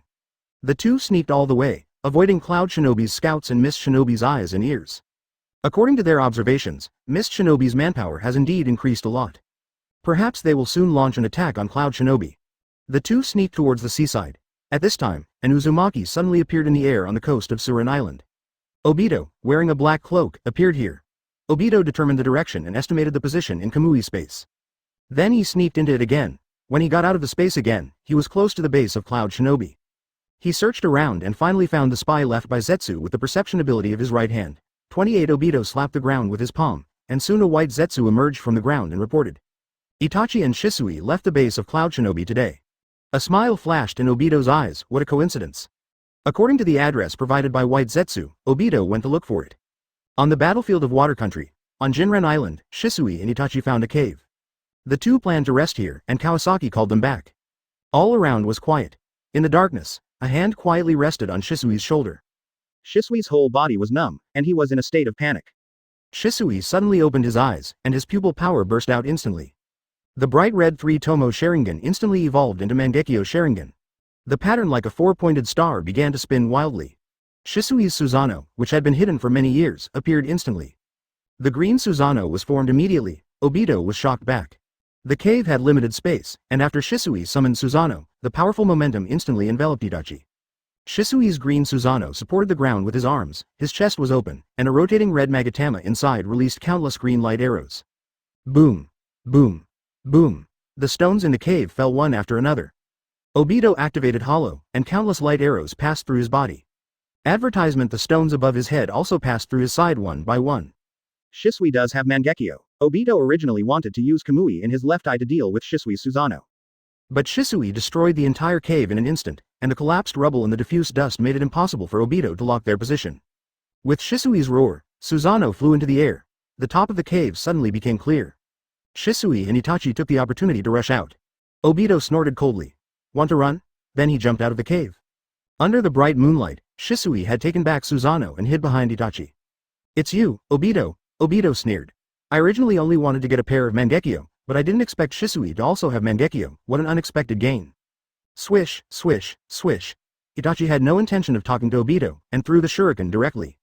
He threw 3 waves in a row. Shurikens collided in the air, and it was hard to tell where they landed. However, Obito showed no fear. He activated Hollow and let the shurikens pass through his body. Itachi, where is your Susanoo? Let me see it. Obito ran straight towards Itachi. Itachi exchanged glances with Shisui behind him. At this time, Shui had taken out the scroll and summoned a crow. The scroll recorded the reverse summoning formation. Itachi stared at Obito, and the moment their eyes met, the majestic pupil power surged. Tsukuyomi, Obito was instantly sucked into the Tsukuyomi space. Obito sneered. Do you think Tsukuyomi is still effective? Obito's pupil power also suddenly burst out, and the entire Tsukuyomi world shook violently. In an instant, a crack appeared in the bloody Tsukuyomi sky. A flash of white light, Obito and Itachi's consciousness returned to reality at the same time. Itachi seemed to have expected that Tsukuyomi would fail, and he had already completed a great fireball technique with a seal and whistled it out. At the same time, he threw many shurikens. It was useless. Obito hollowed himself and avoided Itachi's shurikens in great fireball. Shisui behind him had pressed his hand seal on the unfolded scroll. The crows on the scroll cried, and the Japanese figure instantly descended on the battlefield. Kawasaki was stunned for a moment, then quickly rushed towards Obito. With a playful smile on his face, "Isn't this Obito?" Obito was startled, and his figure approaching Itachi could not help but pause. Advertisement. Obito immediately gave up the idea of attacking Itachi, turned around and faced Kawasaki head-on. Kawasaki stared at Obito, and then his body directly penetrated his back. Obito also stared at Kawasaki, and considering that Itachi next to him was also watching, he did not act rashly. Kawasaki had already expected that Obito might choose not to attack. Therefore, he retained some strength and penetrated Obito's body without losing balance. Obito dodged and retreated a lot. Kawasaki took this opportunity to meet with Itachi and Shisui. Seeing Kawasaki coming, Itachi also breathed a sigh of relief. Kawasaki quietly told Shisui behind him, "I came here by reverse summoning, and Katsura will definitely contact you with crows. Tell him immediately to reverse summon you, Itachi, and I will handle this." Shisui knew that Obito's eye technique was difficult to deal with and could not help here, so he quickly agreed. Shisui's Mangekyō Sharingan is extremely valuable. At present, the solution of first-generation cells has not been prepared yet, and he cannot risk blindness. In order to delay time, Kawasaki is ready to turn on the taunting mode. Kawasaki stared at Obito opposite him and made a tut-tut sound. "Look, isn't this the Obito who pretends to be Uchiha Madara all day long? What's wrong? Don't you daydream? Hee ha ha ha." Obito said with an ugly face, "When did you know who I am?" Kawasaki raised his head and put on a condescending look. 693. "You think I'll tell you? You're a stray dog without a last name." Obito's face darkened. "I don't care about Uchiha's reputation. Yo, you're using Mangekyō Sharingan while saying you don't care about Uchiha's name. Then dig out the Mangekyō Sharingan, you're really two-faced." Obito snorted, realizing that Uchiha Kawasaki was deliberately irritating him. But he is no longer the same as before. However, Kawasaki's mouth doesn't care what you think, Obito, and is still sarcastic. "I asked Kakashi, you're just retaliating against Yi because you can't get Lin's love. Nohara Lin only loves Kakashi until she dies. You're just a follower who tries desperately to please Nohara Lin." Obito was so angry that his eyes suddenly lit up, and an Uzumaki instantly appeared around Kawasaki. Everyone knows that you can't use the Kamui to open Uzumaki. Just when Obito was about to distort time and space to kill Kawasaki, a ball of black flame suddenly hit him. Obito reacted quickly. The moment the black fire ignited, the blue Susanoo immediately appeared and protected him outside. Obito flashed back and immediately put away the Susanoo. "Why? How do you know so much about my Sharingan?" Obito was surprised. He had never used the Kamui on Kakashi. Kawasaki and Itachi on the opposite side seemed to have rehearsed many times. Chapter 154. Kawasaki's Control, Susanoo, Tengu Armor. "Ha ha ha, what a joke, your Space Mangekyō Sharingan, Uchiha has produced countless times in all these years. You treat it as a treasure." Kawasaki opened his mouth and talked nonsense. "Water Country Battlefield, Surin Island. Impossible." Obito instinctively denied it all. According to Uchiha Madara, Madara was the first to open Mangekyō in modern times. There is no such record in the Uchiha classics, Obito couldn't help but say. Kawasaki said arrogantly, "Who do you think you are? You were nothing when you left the clan. I am the patriarch of the Uchiha clan, and only I know the most secret classics of the clan. Do you think that in the past 1,000 years, we Uchiha have only a few Mangekyō Sharingan?" Obito snorted. "I don't believe it. Duh." At this moment, Shisui next to him disappeared in the blink of an eye. Obito's expression tightened. "You want to delay time and wait for the reverse summoning technique to rescue you." Obito roared, raised his arms, and countless branches flew out, quickly knocking down Kawasaki and Itachi. Kawasaki sneered, and blood burst from his eyes. "Susanoo." The skeleton-like Susanoo instantly grew flesh and blood, and then put on armor. Although only half of the body, the huge body has tightly protected Kawasaki and Itachi behind it. Although wood style is strong, it is useless in front of Susanoo wearing Tengu armor. When Obito used wood style, a ball of black fire rose on him as expected. Obito snorted coldly and released Susanoo again to block the black fire. Obito cancelled Susanoo again and looked at Kawasaki and Itachi coldly. Kawasaki is responsible for defense, and Itachi is the main attacker? Why didn't Kawasaki use the same move as last time? What is he trying to do? In theory, Kawasaki's aim no Kusumi is the most threatening to Obito. Kamui distorts space in a process. Once aim no Kusumi falls, even Kamui's space will be swallowed up. Although Obito has Kamui that distorts space, he is in this situation now. If he uses Kamui, he must materialize, and he will be hit by Amaterasu the moment he materializes.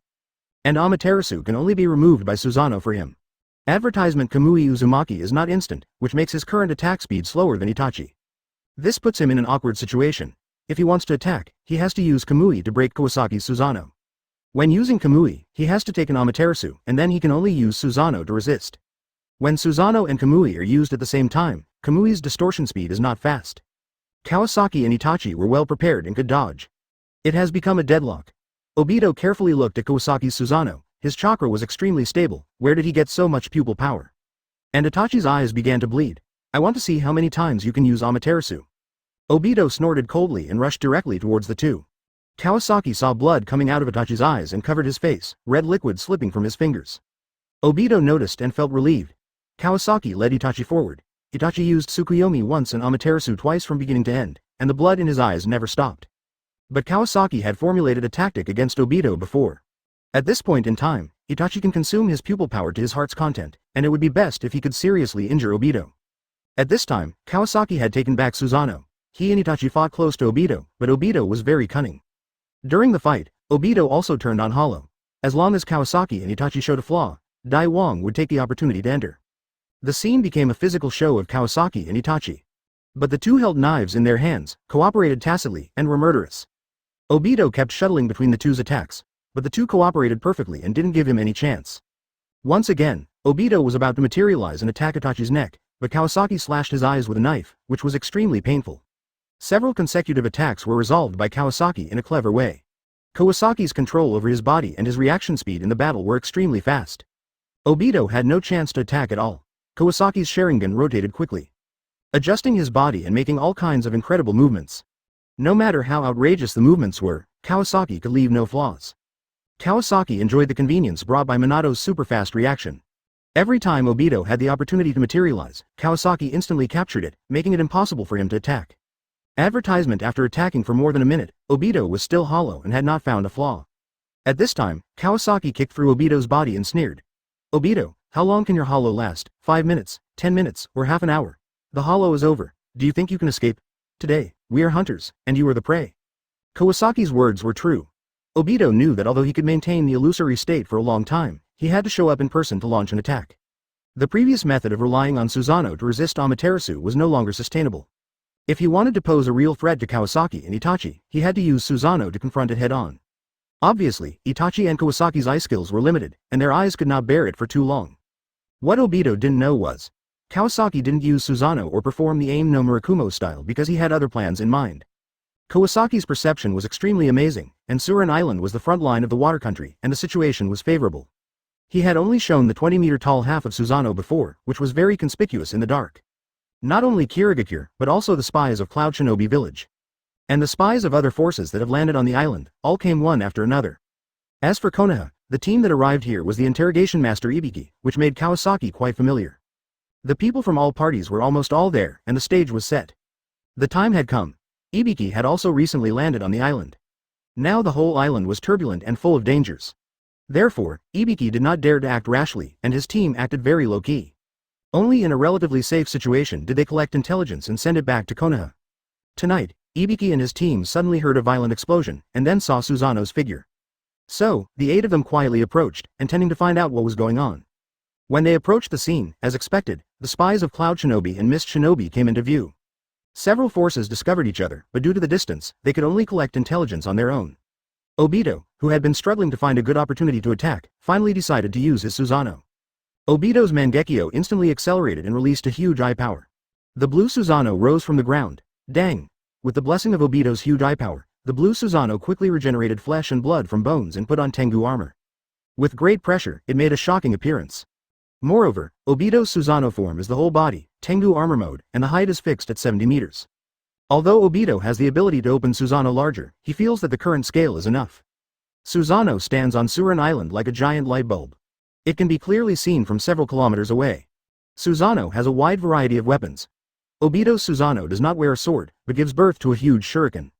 This is his standard equipment once the power of Kamui is attached. It became an indestructible Kamui shuriken that even Ōtsutsuki Kagaya could not resist.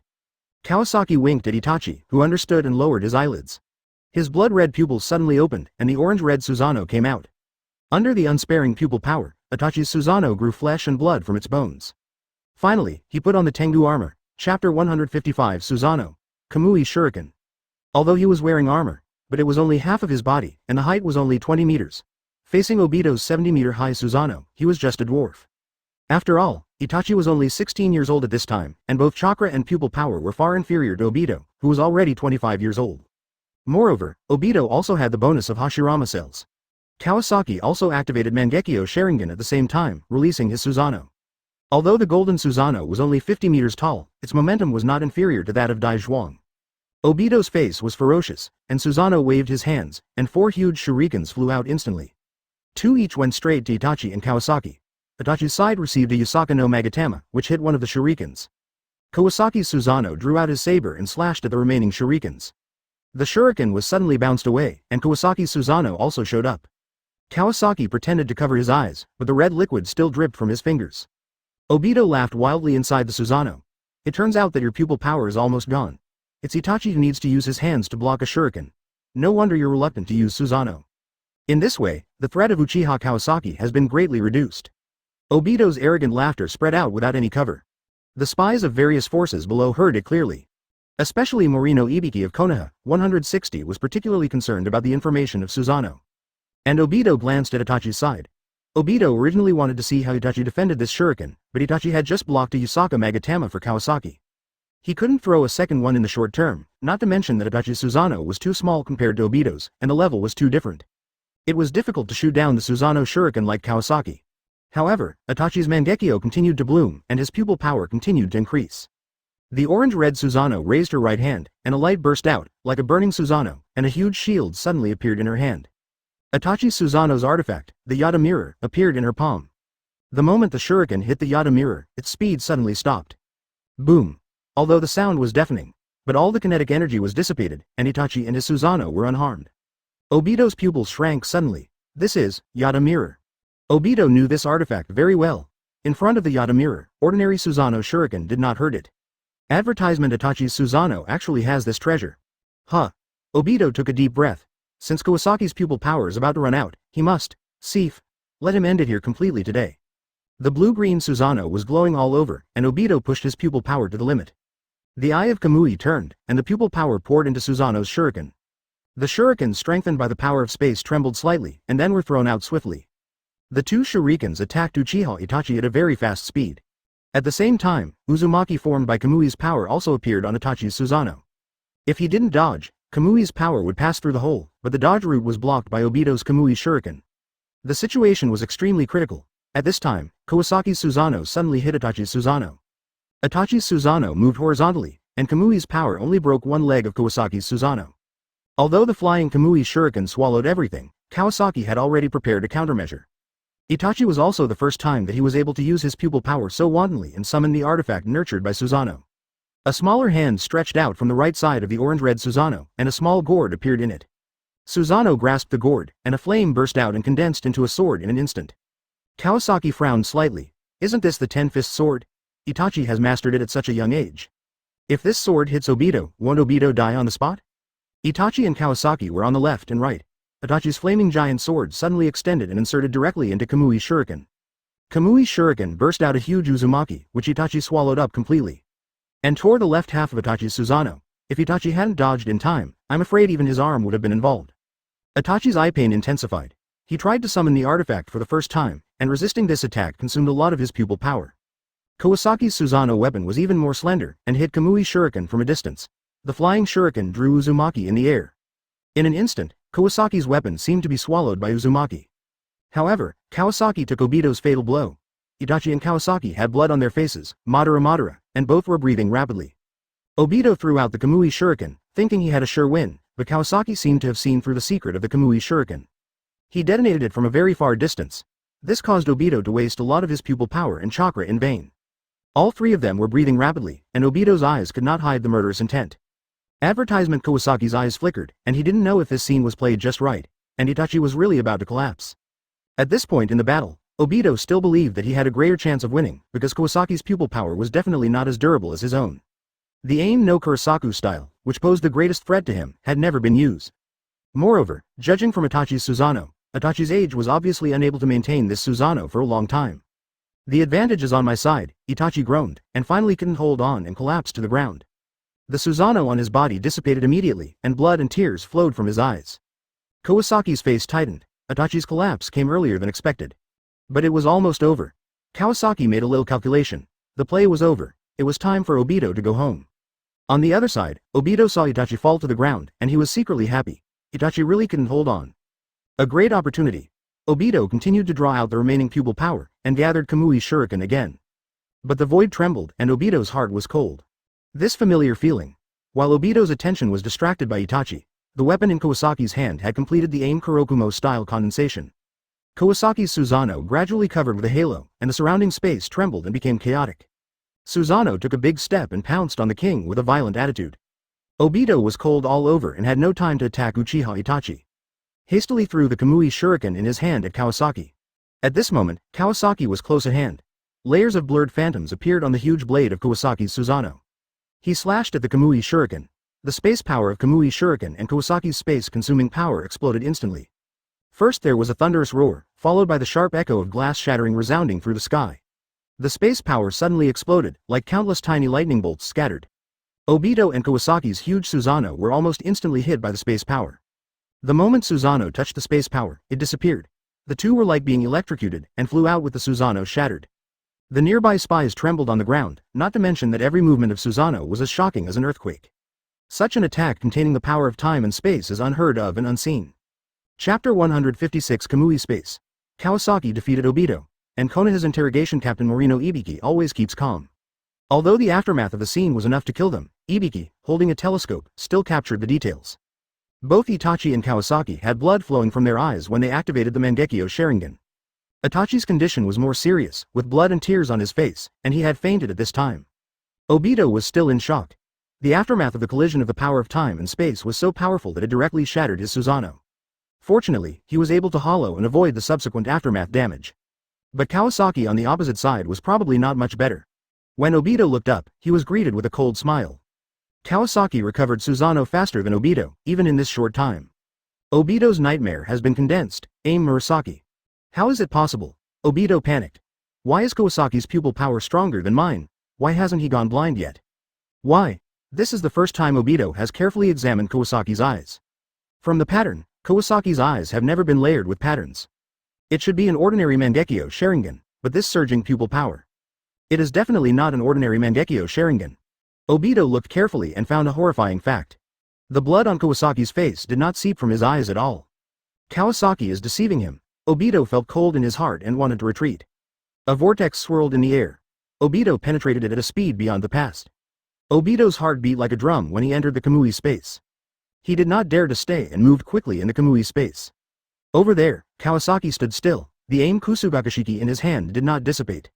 Looking at the vortex where Obito disappeared, Kawasaki's right eye began to change. Eye of Susanoo.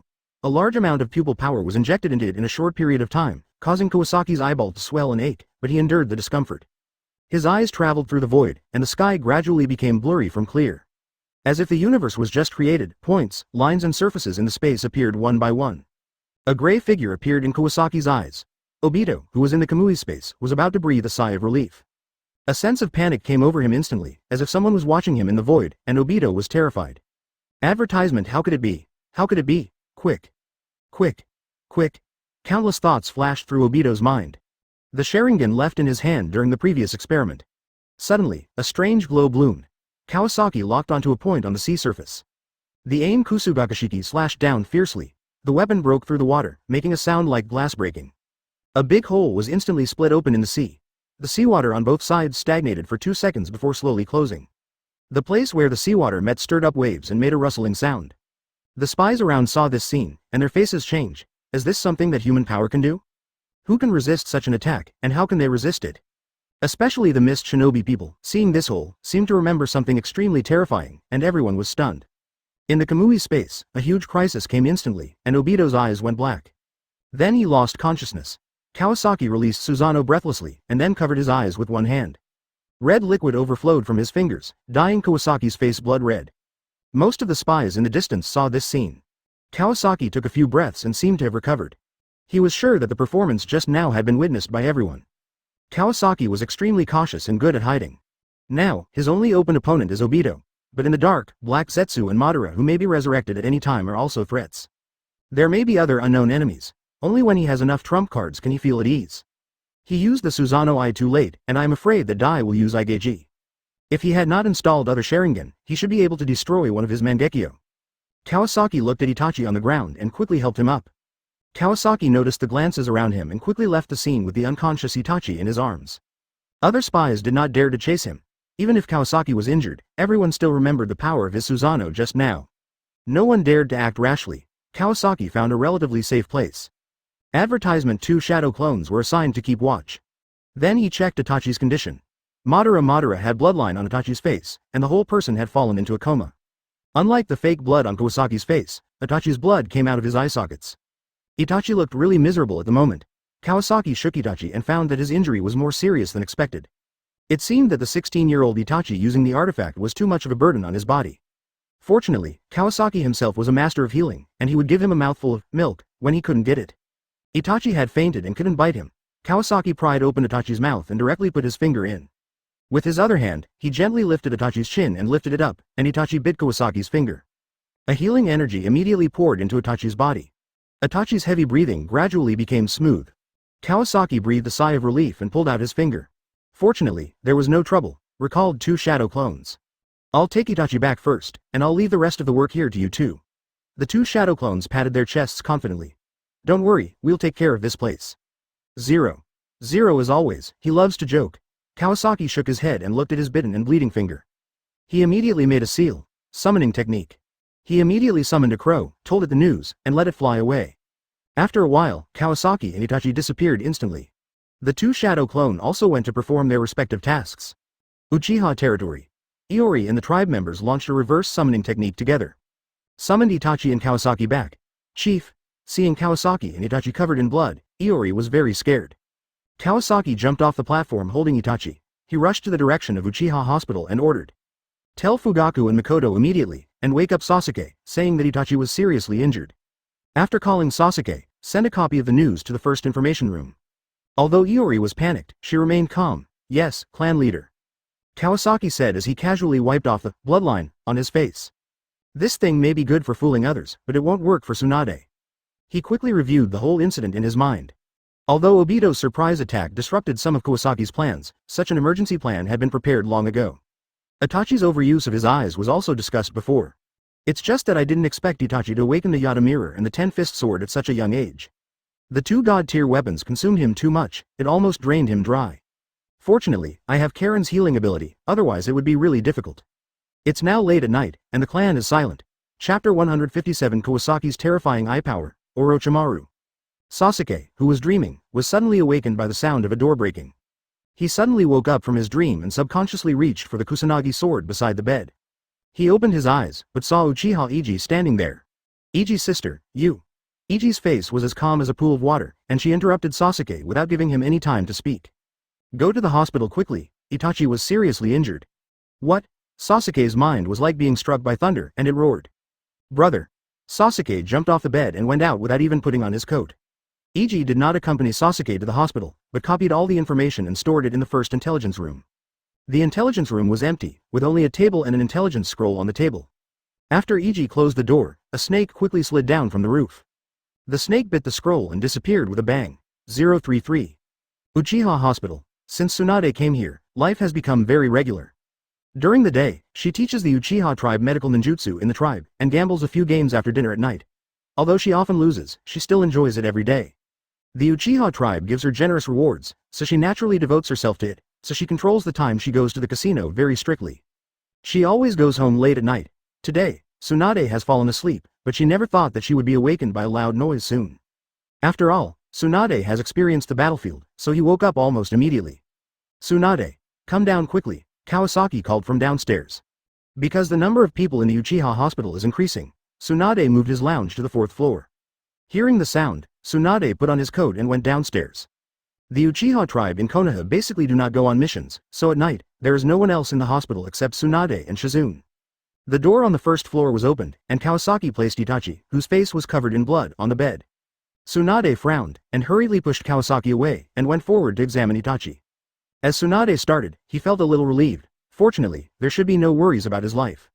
What happened? Tsunade asked Kawasaki while conducting a thorough examination. Kawasaki said in a deep voice. Obito attacked him. His time and space ability is too strange, and Itachi's Sharingan is overloaded. Before he finished speaking, Sasuke in pajamas rushed in barefoot. Brother, he shouted and was about to step forward. Kawasaki stopped Sasuke. Stop, Sasuke, let Tsunade-sama check. Advertisement. Sasuke's face was full of panic. He looked at Itachi, who was unconscious and covered in blood, and his eyes instantly turned red. At this time, another person walked in from outside the door. It was Makoto who received the news. Seeing Itachi lying on the operating table covered in blood, Makoto unconsciously wanted to get closer, but was stopped by Kawasaki. Makoto sister, calm down, let Tsunade treat you first. Tsunade has completed a full body examination. He began to treat Itachi. Tsunade said to everyone without raising his head. Itachi is not in danger of life, don't worry. At this time, Shizune prepared various medicines and walked in with a medicine cart. Tsunade saw that the ward was crowded with people. You can't help here, so go out first. At this time, Fugaku walked in with the tribe members. As soon as he reached the door, he heard Tsunade's words. Kawasaki hurried forward and whispered something to Fugaku. Fugaku nodded, followed Kawasaki's guidance, walked to Makoto's side, and patted her hand. Makoto's nervous mood eased a little. Sasuke learned that Itachi was not in danger of life, and he held back his tears. Kawasaki led everyone out of the ward. Makoto and Sasuke then noticed that Kawasaki was also stained with bloodline, and even had red marks on his face. Kawasaki, are you injured too? Makoto asked worriedly. Sasuke also noticed the red on Kawasaki's body. Teacher. Kawasaki had just wiped it, but it was still not clean. Fortunately, Tsunade didn't notice it. Seeing Sasuke also looking over worriedly, Kawasaki shook his head. It's just a minor injury, it's not a big deal. Makoto sister, with Master Tsunade here, Itachi will be fine. You can go back with Fugaku to rest. Fugaku also nodded in agreement. Makoto, let's go back first, wait until Tsunade is treated, and then come to visit Itachi. Makoto wanted to say something, but Fugaku gently pulled her hand. Although she was a little confused, she still followed Fugaku to leave. At this moment, only Kawasaki and Sasuke were left outside the hospital. Teacher, what's going on? Didn't you say that my brother's mission this time was not dangerous? Sasuke bit his lip, feeling a little angry and aggrieved. His brother was fine when he left, and he said he would come back to check his physical skills. I didn't expect him to return with serious injuries now. Kawasaki reached out and rubbed Sasuke's head, but Sasuke dodged fiercely. Kawasaki shook his head. Your brother's injury has nothing to do with the mission, we were ambushed. Advertisement. Sasuke gritted his teeth. Obito again. Last time it was my father, this time it's my brother. I must kill him. Sasuke was full of anger and fierce eyes, and he regarded Obito as his mortal enemy.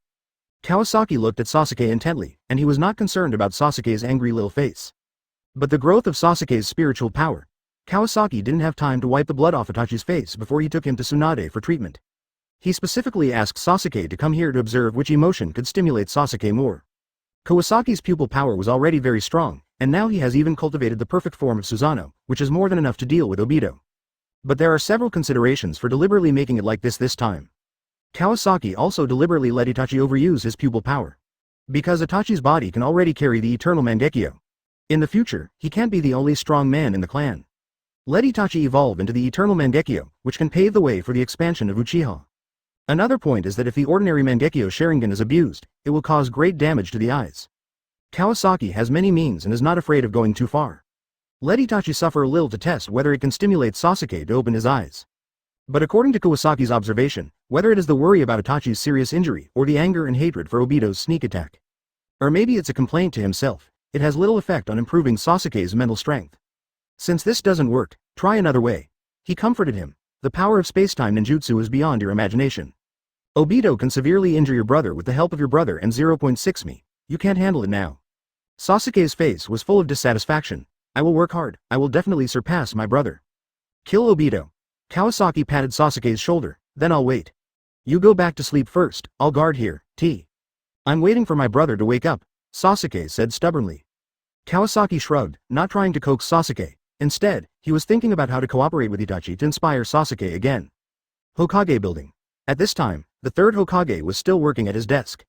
The envoy of the Fire Country Daimyo is coming soon, and the third Hokage needs to be prepared to welcome him. I wonder how the cooperation with the Daimyo that Orochimaru mentioned before is going.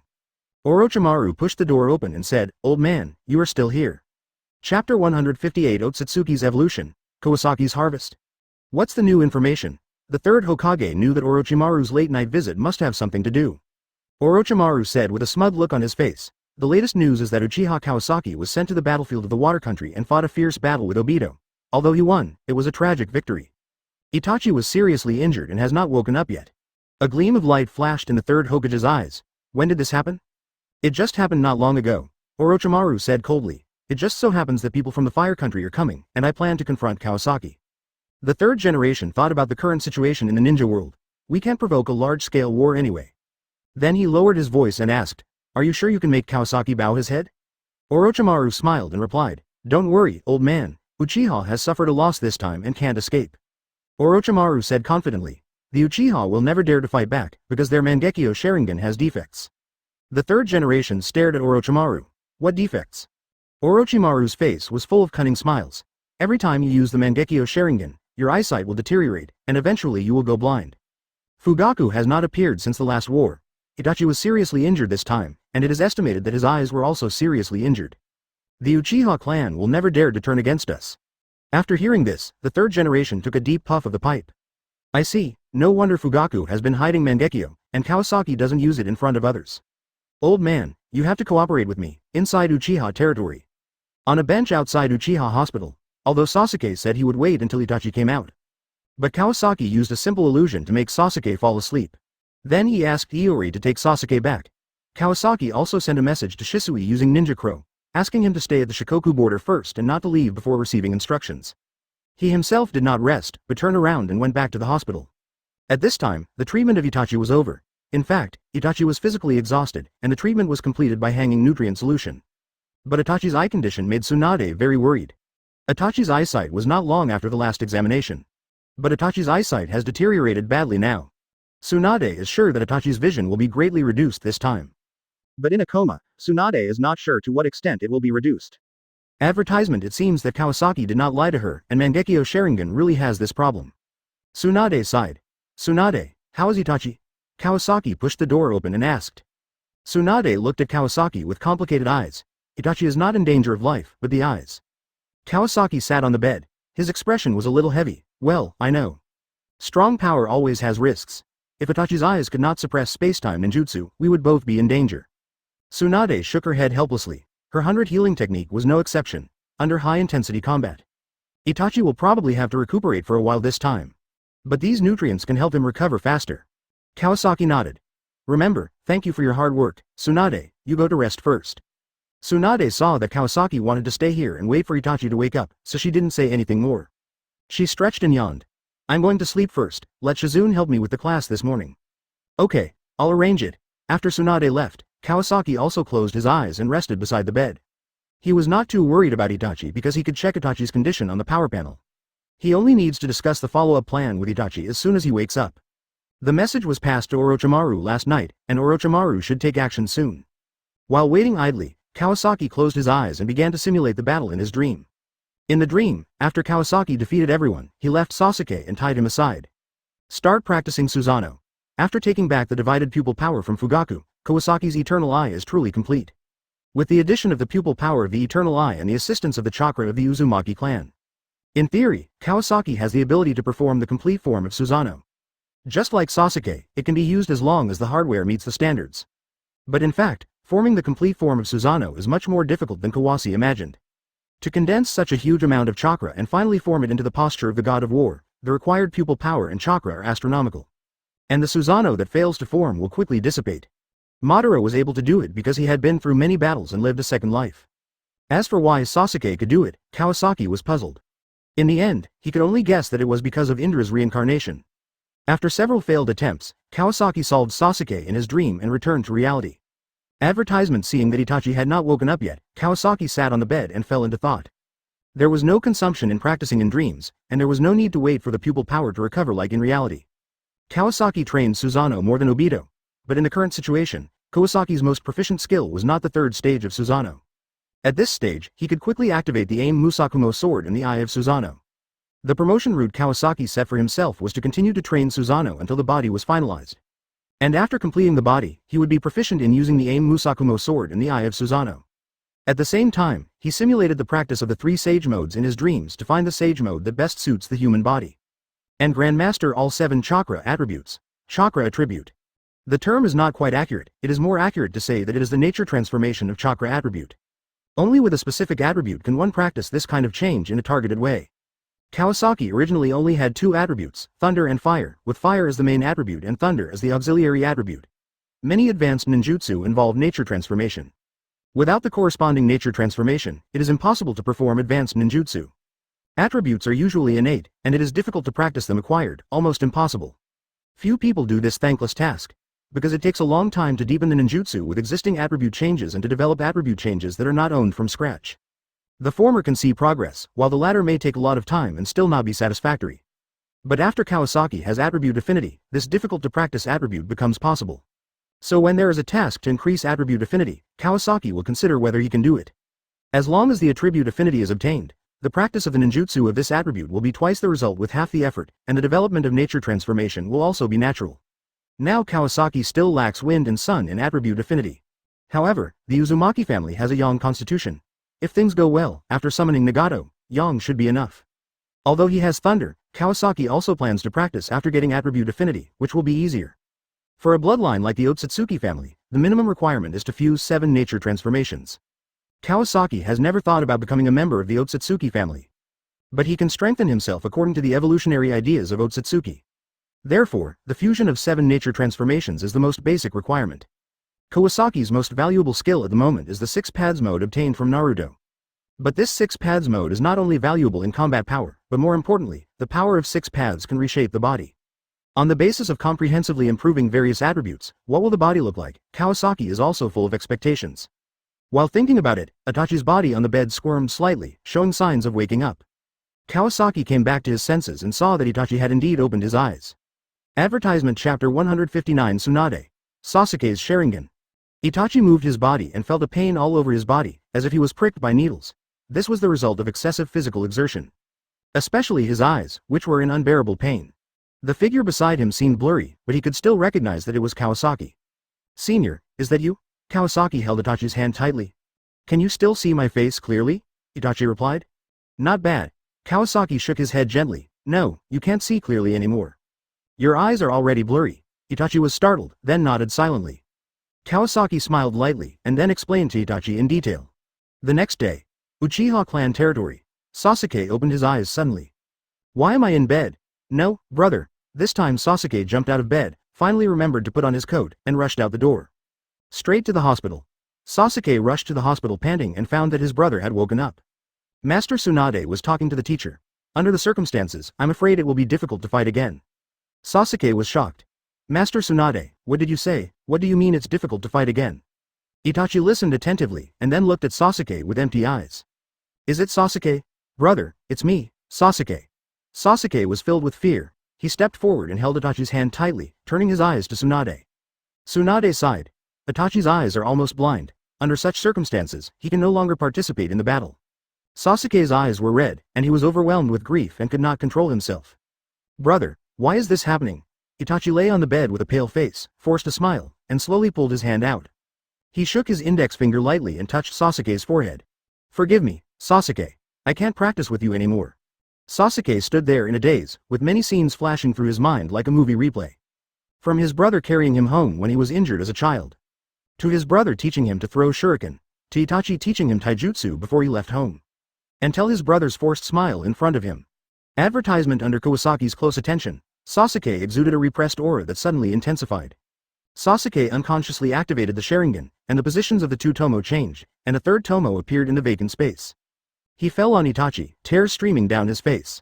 Kawasaki, unnoticed, watched Sasuke's spiritual power surge with narrowed eyes until his Sharingan reached the 3 Magatama state.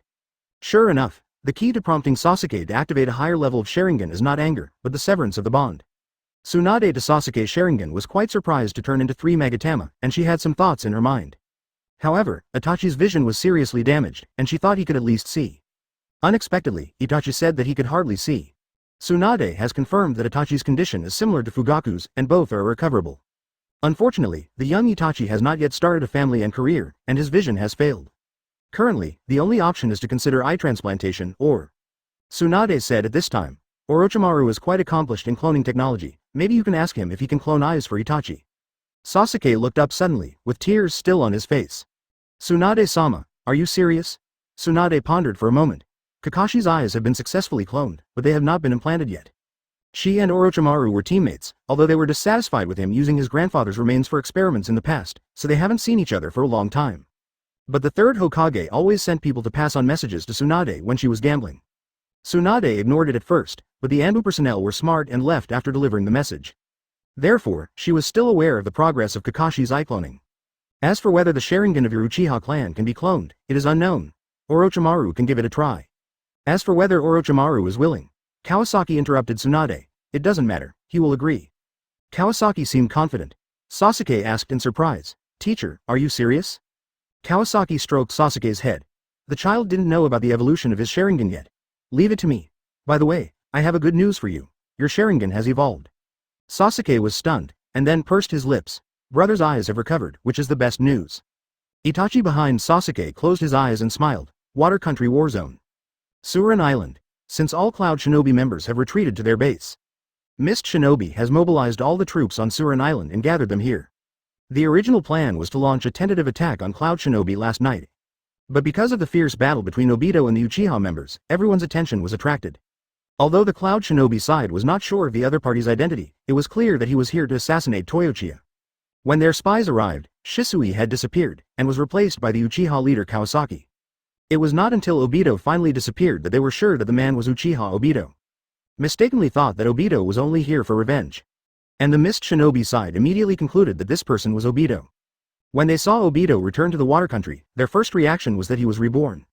Advertisement. Fortunately, Obito met the Uchiha clan in time. At the end of the battle, Obito and all members of the Uchiha family were obviously seriously injured. Itachi, in particular, was seriously injured. The Uchiha took this opportunity to evacuate. Most likely, they have evacuated safely. At dawn the next day, Mist Shinobi began to launch a tentative offensive against Cloud Shinobi. Based on the defense map left by Uchiha, Mist Shinobi already had a certain grasp of Cloud Shinobi's patrol route. However, the various sealing spells, ground traps, and silk thread trigger mechanisms set by Cloud Shinobi greatly delayed the rhythm of Mist Shinobi's attack. Now the situation has become that Cloud Shinobi is hiding in the periphery, and Mist Shinobi is carefully removing traps. The whole morning, it was almost impossible to move. Surin Island, Mist Shinobi base, in the meeting room. Bang! Terumi Mei slapped the table with one hand. This is our only chance. We must seize their stronghold before Cloud Shinobi's follow-up reinforcements arrive. It would be best if we can kill or capture Jinchuriki. Shing said on the side. Jinchuriki's injury is unknown, and we currently have no power to fight against Jinchuriki. Terumi Mei said with determination. I will personally go to the battlefield in the afternoon and will definitely conquer Cloud Shinobi. Shing looked solemn. At this point in the war, it is reasonable for Mizukage to want to personally lead the army. If he doesn't go, when the follow-up troops of Cloud Shinobi land, Mist Shinobi will find it difficult to reverse the situation. Shing turned his head and looked at Kisame standing on the side. If the main force of Cloud Shinobi arrives, is your leader sure? Kisame's mung bean-like eyes turned. No problem at all, the boss is very strong. Even if Raikage comes in person, he can't defeat our boss. You don't have to worry too much about this mission. Even if the main force of Cloud Shinobi arrives, the boss has a way to deal with it. There is no need to take risks now. Terumi Mei shook her head. It's not good to just sit there. It would be best if we could take down Cloud Shinobi's base. Kisame stood up and said, in that case, we will lead the charge first. Behind Kisame stood Biwa Juzo and Zabuza. Mist Shinobi had just accepted them, and they were about to show off. After hearing what Kisame said, they agreed. As for Suigetsu, he had been sent to the rear, according to Mei Mei. Suigetsu's current combat power is limited, and training is his primary task. Although Suigetsu had no choice, she could only be sent away by Sonoin. On the battlefield of the Water Country, Cloud Shinobi held on for the entire morning. Everyone knew that Mist Shinobi's offensive in the afternoon would probably be even more fierce. Therefore, everyone was particularly nervous. Chapter 160 Tailed Beast Bomb. Juzo, Kisame. Fortunately, Killer Bee recovered a little. He can barely fight in human form, but not in tailed beast form. His injuries have not healed completely, especially the poison problem, which can never be cured. I hope they don't overestimate their abilities, these idiots. Killer Bee was wrapped in bandages, and the faint red color did not reduce his stubbornness. He stood on the outskirts of the base, looking through the mist to Mist Shinobi's side. Because Wooden Golem's injuries were strange and had not healed yet, he could not go to the battlefield at all. Killer Bee's side could not fight for a long time, otherwise the wound would split again. But he had to come, and he couldn't let Mist Shinobi know about his recovery. He had to hold on until the Raikage appeared. However, Killer Bee's plan obviously failed, and the tentative attack in the afternoon was even more fierce. And Killer Bee knew several people who were active on the battlefield. Kisame, Zabuza, Juzo. The three acted as pioneers and quickly cleared the outer guards of Cloud Shinobi. The fighting power of several people is very strong, playing an excellent pioneering role. Water-style water avatar technique. Kisame summoned a bunch of water clones again. Go directly to clear the treasure explosion trap set by Cloud Shinobi. There was a constant roar around the Cloud Shinobi base. Although the large-scale use of water clones consumes chakra, Kisame has the chakra to absorb it for him. Therefore, the efficiency of breaking is the highest. Just as Mist Shinobi slowly approached Cloud Shinobi, Juzo, Zabuza, and Kisame felt a huge threat. This feeling was experienced not long ago. Juzo shouted, "It's tailed beast bomb. Run!" Juzo only had time to shout before he fell to the ground. A dark-tailed beast bomb fell from the sky and hit the Mist Shinobi team. Boom! The huge sound and shockwave instantly overturned most of the Mist Shinobi. A huge pit was left in the center of the team. More than a dozen people were instantly wiped out, and those who were closer had their organs damaged and not straight. It was clear that they were going to die. Advertisement. Tailed beast bomb landed not far from Kisame, and the huge power and shockwave blew Kisame away. After Kisame got up, he immediately coughed up blood. His internal organs were injured by the vibration of tailed beast bomb. Fortunately, he had been holding Samahata tightly. Samahata had just absorbed a lot of chakra. Seeing Kisame injured, he quickly transferred chakra to him, and Kisame's wounds healed quickly. Biwa, Juzo and Zabuza were far away and were not affected too much. He ran over and saw that Kisame was fine. He hurriedly said, "The other Jinchuriki may have recovered, so retreat quickly." Kisame knew that Killer Bee was just a show, but he had had enough fun today, so it was not appropriate to fight again. Take everyone who can be saved. As he spoke, Hoshigaki Kisame looked around at the Mist Shinobi around him and took all the ones he could save with him. He urged the other Mist Shinobi to retreat quickly. Killer Bee transformed back from the tailed beast, blood splattered all over his body. He still murmured, "This bunch of idiots." The person had fallen into a coma. She hurried forward and sighed while treating him. What a joke. You wooden golem said helplessly, "If Killer Bee hadn't scared them away, our losses would have been heavy." Samui also retreated. He was at the front line before. After receiving the news, he hurriedly led the Cloud Shinobi to retreat. Sure enough, a moment later, the tailed beast bomb fell from the sky. Samui knew Killer Bee's condition and came back to see that Killer Bee was indeed unconscious. Samui suggested, "Killer Bee's tailed beast bomb deterrent effect will not last long.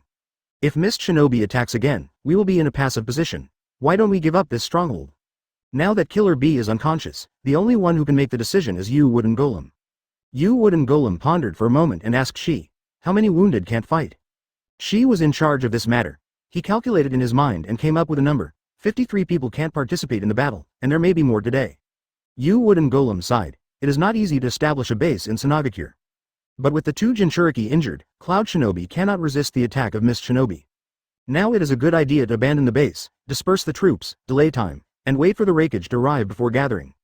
In the past, the base was needed because the movements of Mist Shinobi Jinchuriki were unclear, and it was necessary to move step by step. But now it seems that Mist Shinobi's Jinchuriki is indeed not here. The living force must be protected, especially the safety of the two Jinchuriki.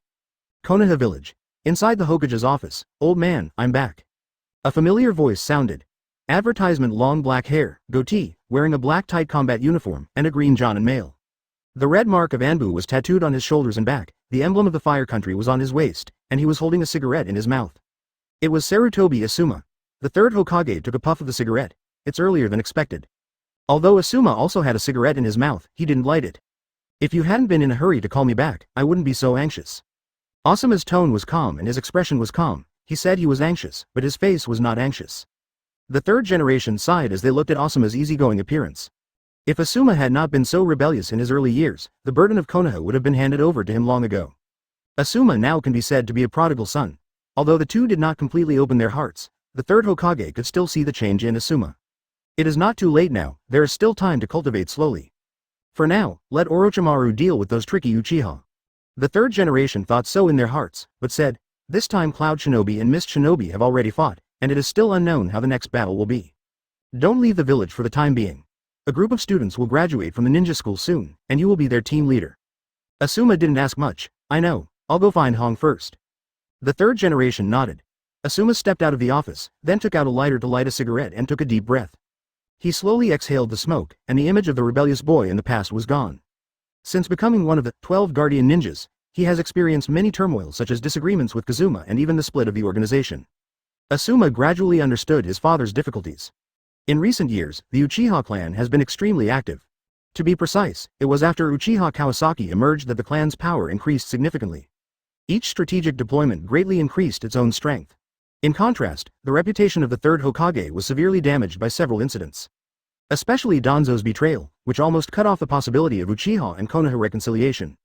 The third Hokage successively recalled Jiraiya, vindicated Orochimaru, and allowed him to return to the village, and at the same time recalled many masters. Asuma speculated that the current pressing issue was not just the war between Cloud Shinobi and Sono Gakure. I'm afraid Konoha and the conflict between Uchiha is the most urgent issue. He took another deep breath of smoke, feeling a little uneasy. Everything depends on Uchiha's next move.